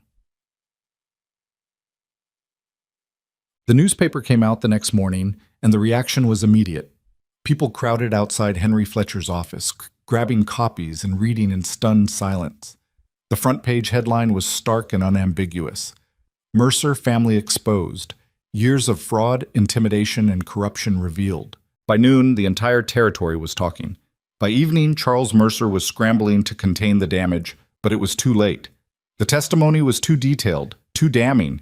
Business partners pulled out of deals. Creditors called in loans. The carefully constructed empire the Mercers had built started to crumble. Vivian showed up at Black Hollow Ranch just after sunset, her face twisted with rage. She stormed past Miguel, who tried to stop her, and found Rhett and Alara standing near the barn. "You did this," she spat, pointing at Alara. "You destroyed us." "No," Alara said calmly. "You destroyed yourselves. I just told people the truth. You had no right. I had every right. You tried to ruin my life. You tried to steal this ranch, and you hurt innocent people in the process." Alara stepped forward, her voice hard. "You don't get to play the victim now." Vivian's eyes filled with tears, but whether they were from anger or genuine hurt, Alara couldn't tell. "My father is ruined. Our family is ruined. And for what? For him?" She gestured at Rhett. "He was never going to choose you. You're nothing. A beggar who got lucky." "Maybe," Alara said, "but I'm still standing, and you're not." Vivian opened her mouth to respond, but Rhett stepped between them. "Get off my land, Vivian, and don't come back." "This isn't over." "Oh, yes, it is. You lost. Accept it and move on." For a moment, Vivian looked like she might argue, but then something in her broke, and she turned and walked away, her shoulders shaking. Alara watched her go, feeling a strange mix of pity and satisfaction. "You okay?" Rhett asked. "Yeah, I think I am." 2 days later, Charles Mercer dismantled the dam. He did it quietly, without announcement, but word spread quickly. The water returned to Black Hollow Ranch, and with it, hope. Cade was the one who brought the news, riding into the yard with a grin splitting his face. "It's down! The creek's flowing again!" The ranch erupted in celebration. Miguel whooped and threw his hat in the air. Maria came out of the house and hugged everyone she could reach. Even Old Dutch smiled. Rhett and Alara walked down to the creek together, watching the water rush past, clear and cold and alive. Rhett knelt and dipped his hand in, then looked up at her. "We did it," he said. "We did." He stood and pulled her into a hug, lifting her off her feet. She laughed, surprised, and wrapped her arms around his neck. When he set her down, they were standing close, his hand still on her waist, her hand still on his shoulders. "I love you," he said, the words rough and honest. "I don't know if you're ready to hear that, but I needed to say it." Alara's breath caught. She looked into his eyes and saw everything, the fear, the hope, the vulnerability he'd spent 5 years hiding. "I love you too," she said, the words spilling out before she could stop them. "I didn't want to. I tried not to. But I do." He kissed her then, soft and tentative, like he was afraid she might disappear. She kissed him back, harder, sure, pouring everything she couldn't say into it. When they finally pulled apart, they were both breathing hard, both smiling. "So what now?" she asked. "Now we build something. Together." I like the sound of that. They walked back to the ranch hand in hand, the setting sun painting the sky in shades of fire and gold, and for the first time since she'd stumbled onto this land half dead and desperate, Alara felt like she'd finally found where she belonged. The weeks that followed felt almost too good to be real. The water flowed steadily through the creek, the cattle fattened, and Black Hollow Ranch hummed with the kind of energy it hadn't known in years. Alara found herself waking each morning not with the dread of uncertainty, but with something she'd almost forgotten: anticipation for the day ahead. But she also knew better than to believe happiness came without a price. The frontier had taught her that lesson too many times. She was in the garden she'd started near the main house, her hands deep in the soil, when Maria came out with a pitcher of water and 2 glasses. "You've been out here since sunrise," Maria said, settling onto the porch steps. "Even the plants need you to rest." Alara sat back on her heels and wiped her forehead with the back of her hand, leaving a streak of dirt. "I like it out here. Makes me feel useful." "You are useful. You're more than useful." Maria poured water into both glasses and held one out. "But you can't outrun rest, mija. I've tried." Alara took the glass and drank deeply, the cool water cutting through the dust in her throat. She looked at the rows of vegetables she'd planted, tomatoes, beans, carrots, herbs. They were still small, fragile things that could be killed by a hard frost or a hungry animal, but they were growing. That counted for something. "Do you think it'll last?" Alara asked quietly. "The garden? All of it. The peace. The water. This." She gestured vaguely at the ranch, at the life she was building. "I keep waiting for something to go wrong." Maria was quiet for a moment, her dark eyes thoughtful. "My husband used to say that waiting for disaster is just another way of inviting it in. You can't live your whole life looking over your shoulder. But what if—" "No." Maria's voice was firm. "No what-ifs. You've fought for this. You've earned it. Now you have to let yourself have it." Alara wanted to argue, but she knew Maria was right. She'd spent so long surviving that she didn't quite know how to live. The thought scared her more than she wanted to admit. That evening, Rhett found her sitting on the fence by the corral, watching Titan graze in the fading light. He climbed up beside her, close enough that their shoulders touched. "You're quiet tonight," he said. "Just thinking." "About?" "About how strange it feels. Being happy." She glanced at him. "Does that sound crazy?" "No, it sounds honest." He was quiet for a beat, then added, "I felt the same way after Caroline died. Like I didn't deserve to feel anything good ever again, like happiness was a betrayal." "How did you get past it?" "I didn't, not really. Not until you showed up and reminded me that being alive is supposed to mean something." Alara looked down at her hands, rough and calloused from work. "I'm scared I'll mess this up. That I'll do something or say something that'll make you see me the way you did that day with the brooch. That's not going to happen." "You can't know that." "Yes, I can, because I know you now, really know you. And I know that even when things get hard, even when we fight or disagree, you're not going anywhere, and neither am I." She wanted to believe him. She wanted to let go of the fear that had been her constant companion for so long. But trust, real trust, wasn't built in a day. It was built in moments like this, small and quiet and unremarkable, until one day you looked back and realized you'd built something solid. "I'm trying," she said finally. "That's all I'm asking." They sat there until the stars came out, neither of them needing to fill the silence with words. Amidst. But while Alara was learning to trust happiness, the aftermath of the newspaper expose was still unfolding.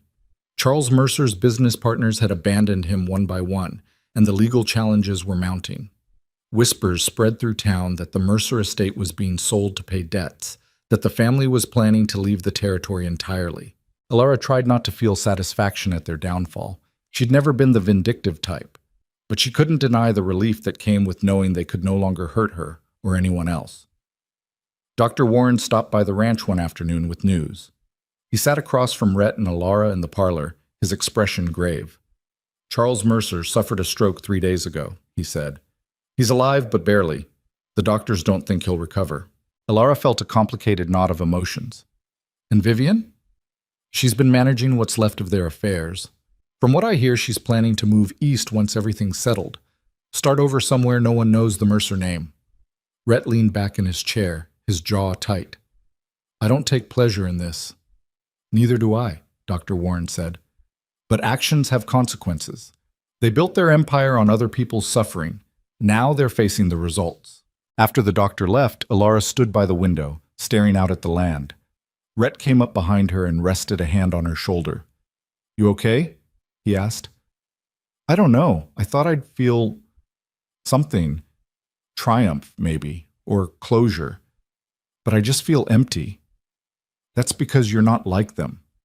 You don't get satisfaction from other people's pain." "Maybe. Or maybe I'm just tired of fighting." He turned her to face him. "Then stop fighting.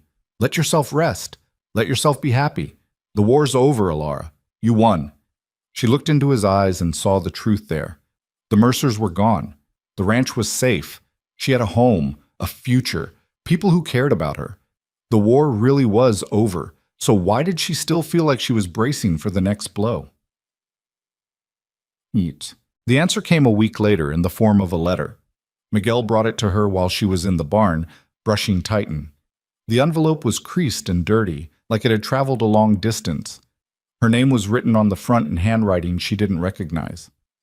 "This came for you," Miguel said, handing it over. "Postman said it's been bouncing around for weeks trying to find you." Alara took the letter, her heart already sinking.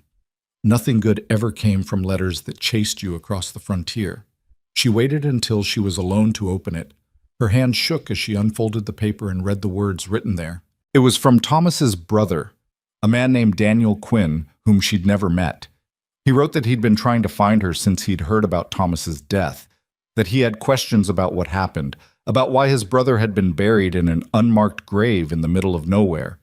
He wrote that he wanted answers, that he deserved them, and that he was coming to the territory to find her. Alara sat down hard on a bale of hay, the letter trembling in her hands. She'd tried so hard to move past Thomas's death, to stop carrying the guilt of it. But now it was all rushing back. The way he'd died in her arms, the way she'd buried him alone, the way she'd walked away without looking back. She didn't hear Rhett approach until he was standing in front of her. "What's wrong?" he asked, his voice sharp with concern. She handed him the letter without a word. He read it quickly, his expression darkening. "When's he coming?" Rhett asked. "He doesn't say, just that he's coming. Then we'll deal with it when he gets here." "Rhett, you don't understand. He's going to blame me. He's going to ask why I didn't save Thomas, why I didn't do more, why I left him out there." Her voice broke. "And I don't have good answers. You did everything you could. You buried him. You mourned him. You survived. But what if that's not enough?" Rhett crouched in front of her and took her hands. "Then we'll face it together. You're not alone in this anymore." She wanted to believe him, but the fear was already wrapping around her chest like a vice. Daniel Quinn arrived 2 weeks later, riding into town on a tired horse with a face that looked too much like Thomas's. Alara saw him from across the street and felt her stomach drop. She'd been dreading this moment, rehearsing what she'd say, but now that he was here, all her words fled. Rhett was beside her, his presence solid and reassuring. He'd insisted on coming with her, and she was grateful for it. Daniel spotted her and dismounted, tying his horse to the post outside the general store. He was tall and lean, with the same dark hair Thomas had, the same sharp cheekbones, but his eyes were harder, colder. "Alara Quinn?" he asked, his voice flat. "Yes." "I'm Daniel, Thomas's brother." "I know, I got your letter." He looked her up and down, his expression unreadable. "You don't look like someone who just lost her husband." The words hit her like a slap. Rhett stiffened beside her, but she put a hand on his arm, stopping him. "What's that supposed to mean?" she asked, keeping her voice level. "It means you look comfortable, well-fed, like you've moved on pretty quickly." "That's not fair." "Fair." Daniel's voice rose. "My brother is dead, buried in some unmarked grave in the middle of nowhere, and you're standing here looking like you don't have a care in the world, so don't talk to me about fair." Alara felt tears prick her eyes, but she refused to let them fall. "I love Thomas. I did everything I could to save him, but he was sick, and we were alone, and there was nothing I could do." "Then why didn't you bring his body back? Why didn't you mark his grave properly? Why didn't you—" His voice cracked. "Why didn't you care enough to make sure he was remembered?" The accusation gutted her. Because he was right. She hadn't marked the grave. She hadn't brought Thomas's body back. She'd just left. And she'd spent every day since trying not to think about it. "I couldn't," she said, her voice barely a whisper. "I didn't have the strength. I was barely alive myself. If I'd stayed there, I would have died too." "So you saved yourself and left him?" "Yes." The word came out broken. "I saved myself because that's all I could do." Daniel stared at her, his jaw working. For a moment she thought he might yell, might unleash all his grief and anger on her, but instead he just shook his head. "I need to see the grave," he said. "I need to know where he is. It's 5 days' ride from here. Maybe more. I can draw you a map. I want you to take me." Alara's heart sank. "Daniel, you owe him that much. You owe me that much." She looked at Rhett, who gave her a small nod. She didn't want to go back there, didn't want to face that place again. But Daniel was right. She did owe him. "Okay," she said. "I'll take you." They left 2 days later, just Alara and Daniel. Rhett had wanted to come, but Alara insisted this was something she had to do alone. It felt like a debt she needed to pay, a penance she needed to make. The journey was silent and tense. Daniel didn't speak unless necessary, and Alara didn't push. She led the way across the plains, retracing the path she'd taken months ago, each landmark bringing back memories she'd tried to bury. On the third day, they reached the spot. Alara recognized it immediately. The twisted tree, the dry creek bed, the pile of rocks she'd stacked over Thomas's body. She dismounted and walked slowly toward the grave, her legs shaking. Daniel followed, his face pale. "This is it?" he asked, his voice hoarse. "Yes."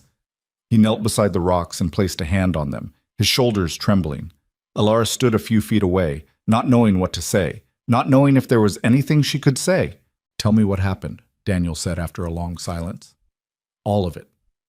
So she did. She told him about the journey west, about Thomas's dreams of starting a farm, about the wagon breaking and Thomas getting sick. She told him about the fever, the delirium, the way he'd whispered her name at the end.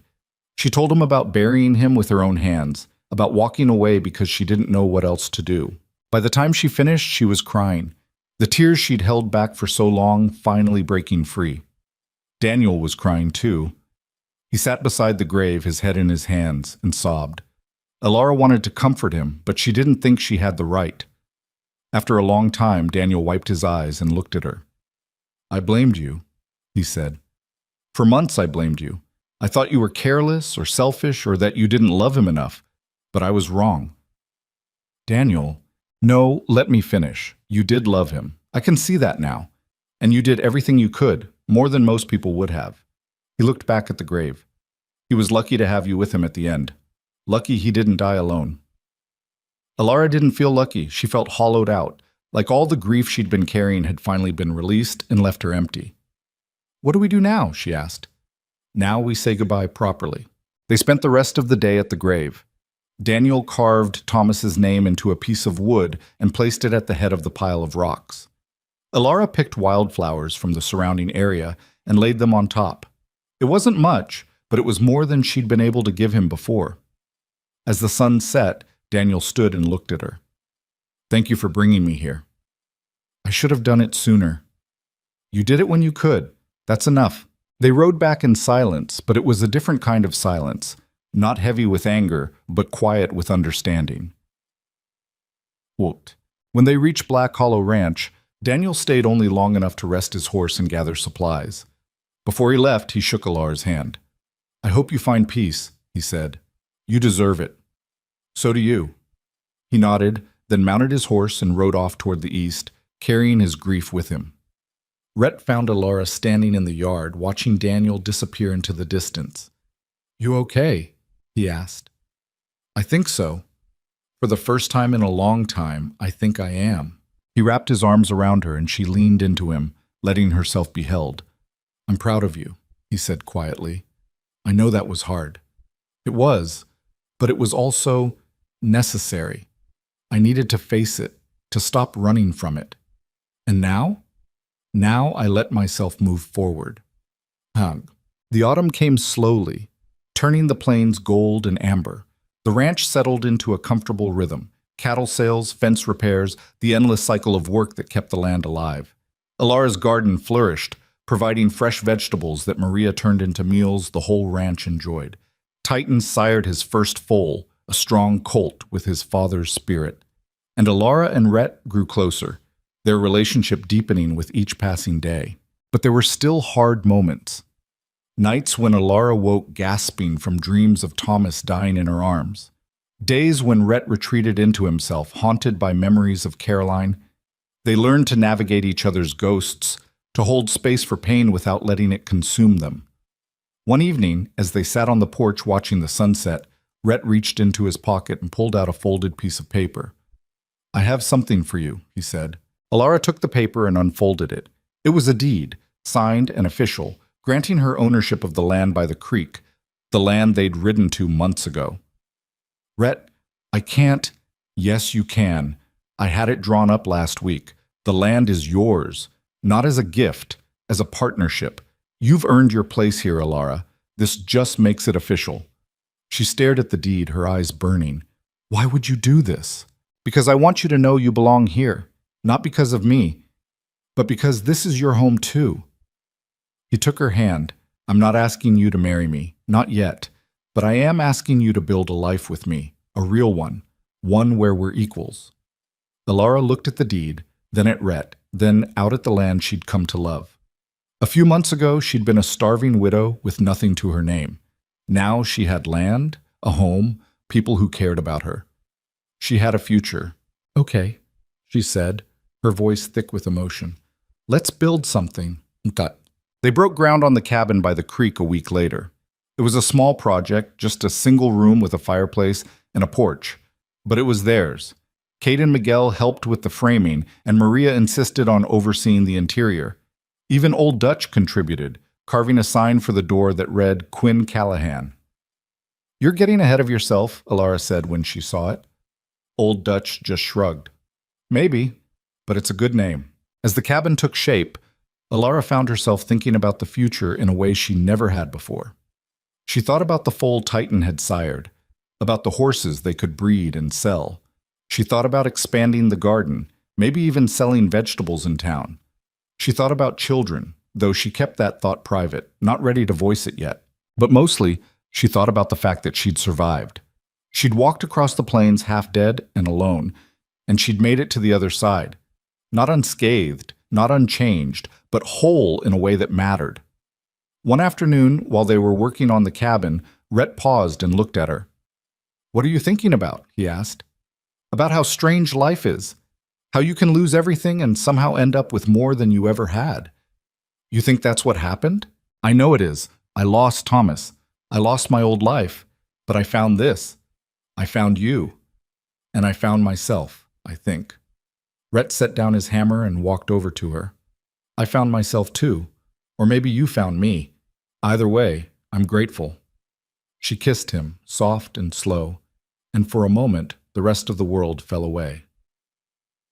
But the scandal surrounding the Mercers had one final chapter. 6 months after the newspaper expose, Charles Mercer died. Vivian held a small private funeral, and then she sold the estate and left the territory, just as Dr. Warren had predicted. The land was bought by a consortium of local ranchers who divided it up fairly, ensuring no one family could ever hold that much power again. Alara heard the news from Maria and felt a strange sense of closure. The people who'd tried to destroy her were gone. The threat was over. She could finally, truly move on. That night, she and Rhett walked down to the creek, where the cabin now stood finished. It was small and simple, but it was beautiful in its plainness.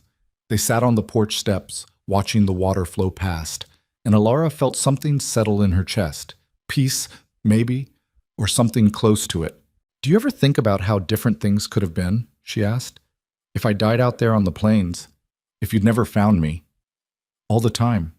And it terrifies me. Why? Because it reminds me how fragile everything is. How easily I could have lost you before I even knew you. Alara rested her head on his shoulder. But you didn't, and I didn't.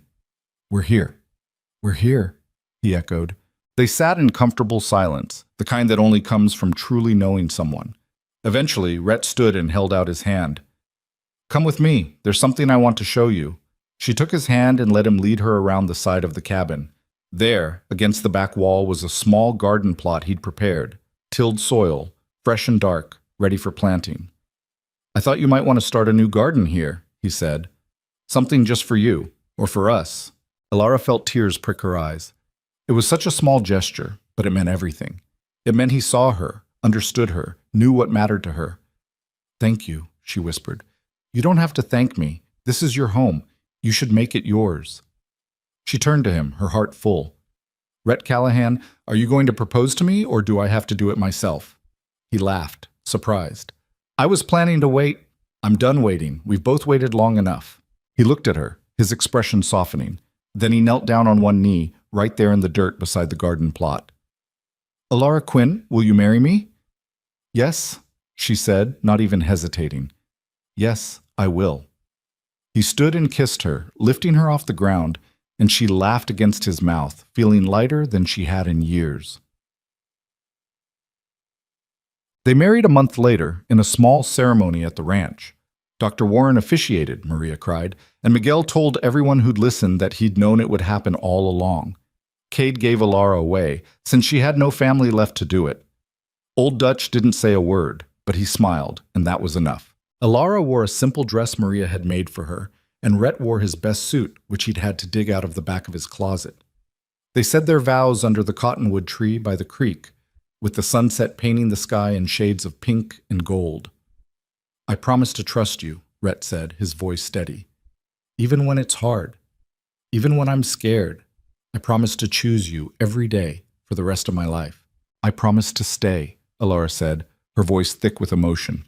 "Not because I have nowhere else to go, but because this is where I want to be, with you, building something that's ours." When they kissed, the small crowd erupted in cheers. Maria dabbed her eyes with a handkerchief, and Miguel whistled loudly enough to spook the horses. That night they stayed in the cabin by the creek, their cabin now. They lay in bed with the windows open, listening to the sound of the water and the wind in the trees, and Alara felt a contentment she'd never known before.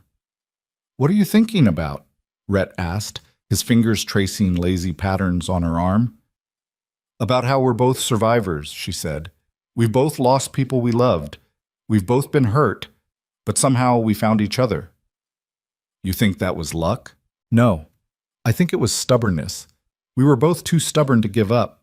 He laughed. "Maybe, but I'm glad we were." "Me too, Ishki."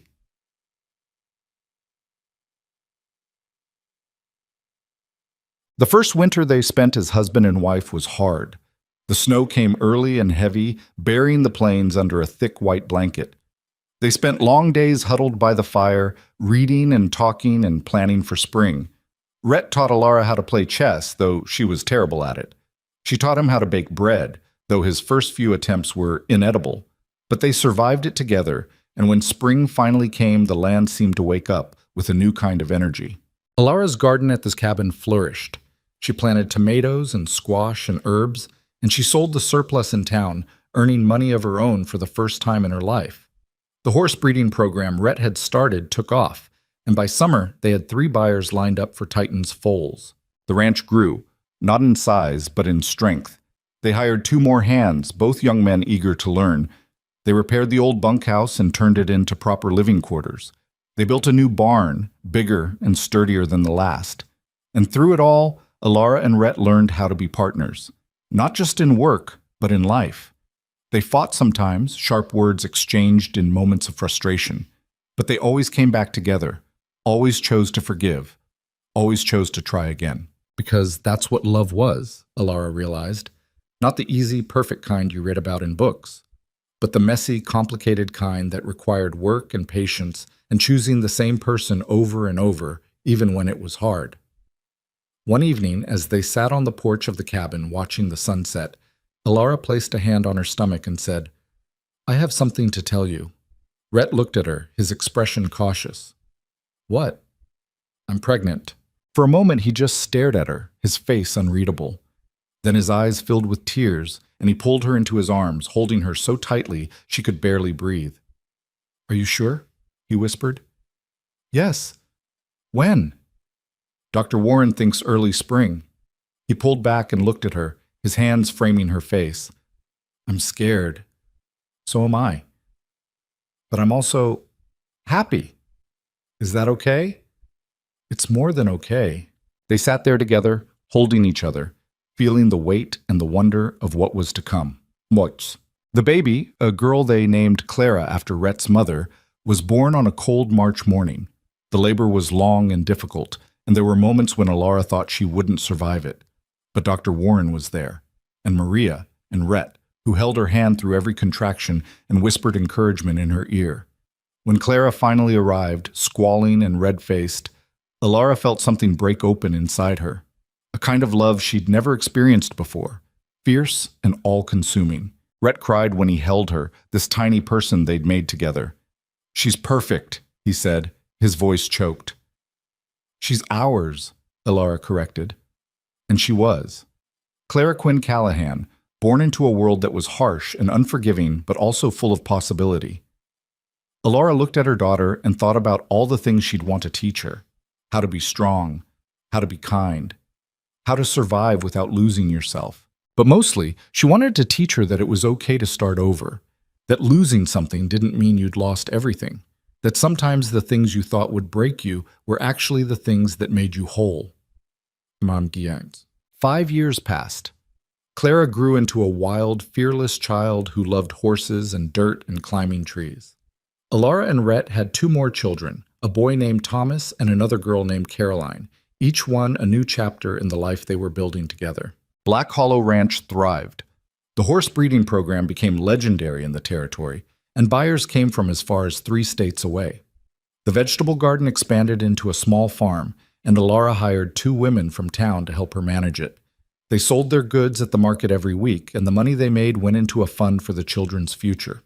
But success didn't make life easy. There were still hard years: droughts that killed crops, illnesses that took neighbors, accidents that left scars. Rhett's grief over Caroline and his lost son never fully disappeared, though it softened with time. Alara still had nightmares about Thomas, about the grave in the middle of nowhere. But they carried those wounds together, and somehow that made them bearable. One autumn evening, when the children were asleep and the ranch was quiet, Alara and Rhett sat on the porch of the cabin by the creek. It was the same place they'd stood on their wedding day, the same place where so many important moments of their life together had happened. "Do you ever regret it?" Alara asked. "Saving me that day?" Rhett looked at her, surprised. "Never." "Why would you ask that?" "Because I brought so much trouble with me. Vivian, the Mercers, all of it. Your life was simpler before I showed up." "My life was empty before you showed up." He took her hand. "You didn't bring trouble. You brought life, and I wouldn't trade that for anything." Alara smiled, squeezing his hand. "I used to think I was cursed, that everyone I loved would leave me or die. But now I think maybe I was just waiting for the right people, the ones who'd stay. We're not going anywhere." "I know." They sat there in the darkness, listening to the creek flow past, to the distant sound of the cattle settling for the night, to the wind rustling through the cottonwood trees. And Alara thought about how far she'd come, from the dying woman who collapsed by a fence to the woman she was now, strong and capable and loved. She thought about the lessons the frontier had taught her, that survival wasn't just about staying alive. It was about finding reasons to live. That strength wasn't about never breaking. It was about putting yourself back together after you did. That love wasn't about perfection. It was about choosing someone even when they disappointed you, even when they were difficult, even when the easy thing would be to walk away. And she thought about the fact that second chances were real, that you could lose everything and still find a way to build something new, that the person you were yesterday didn't have to be the person you were tomorrow. "What are you thinking about?" Rhett asked. "About how grateful I am," she said, "for all of it, the good and the bad, because it brought me here, to you, to this life. I'm grateful too." They sat there until the stars came out. 2 people who'd been broken by the frontier and rebuilt by each other, holding hands in the darkness and knowing they'd found something worth keeping. Because in the end, that's what mattered. Not the land or the money or the reputation, but the people you chose to stand beside when the world got hard. The ones who saw you at your worst and stayed anyway. The ones who helped you become the person you were always meant to be. Alara had lost her first husband, her first life, her first dreams. But she'd gained something more important, a second chance. And she'd learned that second chances weren't about erasing the past. They were about carrying it with you, letting it shape you, and choosing to build something new anyway. She looked at Rhett, at the man who'd saved her life in more ways than one, and felt a fierce gratitude for every moment that had led them here. The pain, the grief, the fear. It had all been worth it, because it had brought her home. And home, she'd finally learned, wasn't a place. It was the people who saw you for who you really were and loved you anyway. It was the choice to stay, even when leaving would be easier. It was the quiet moments at the end of a long day, when you sat beside someone and knew, without question, that this was where you belonged. Alara Quinn Callahan had learned that lesson the hard way, but she'd learned it, and she'd never forget it. The frontier had tried to break her. Instead, it had made her whole.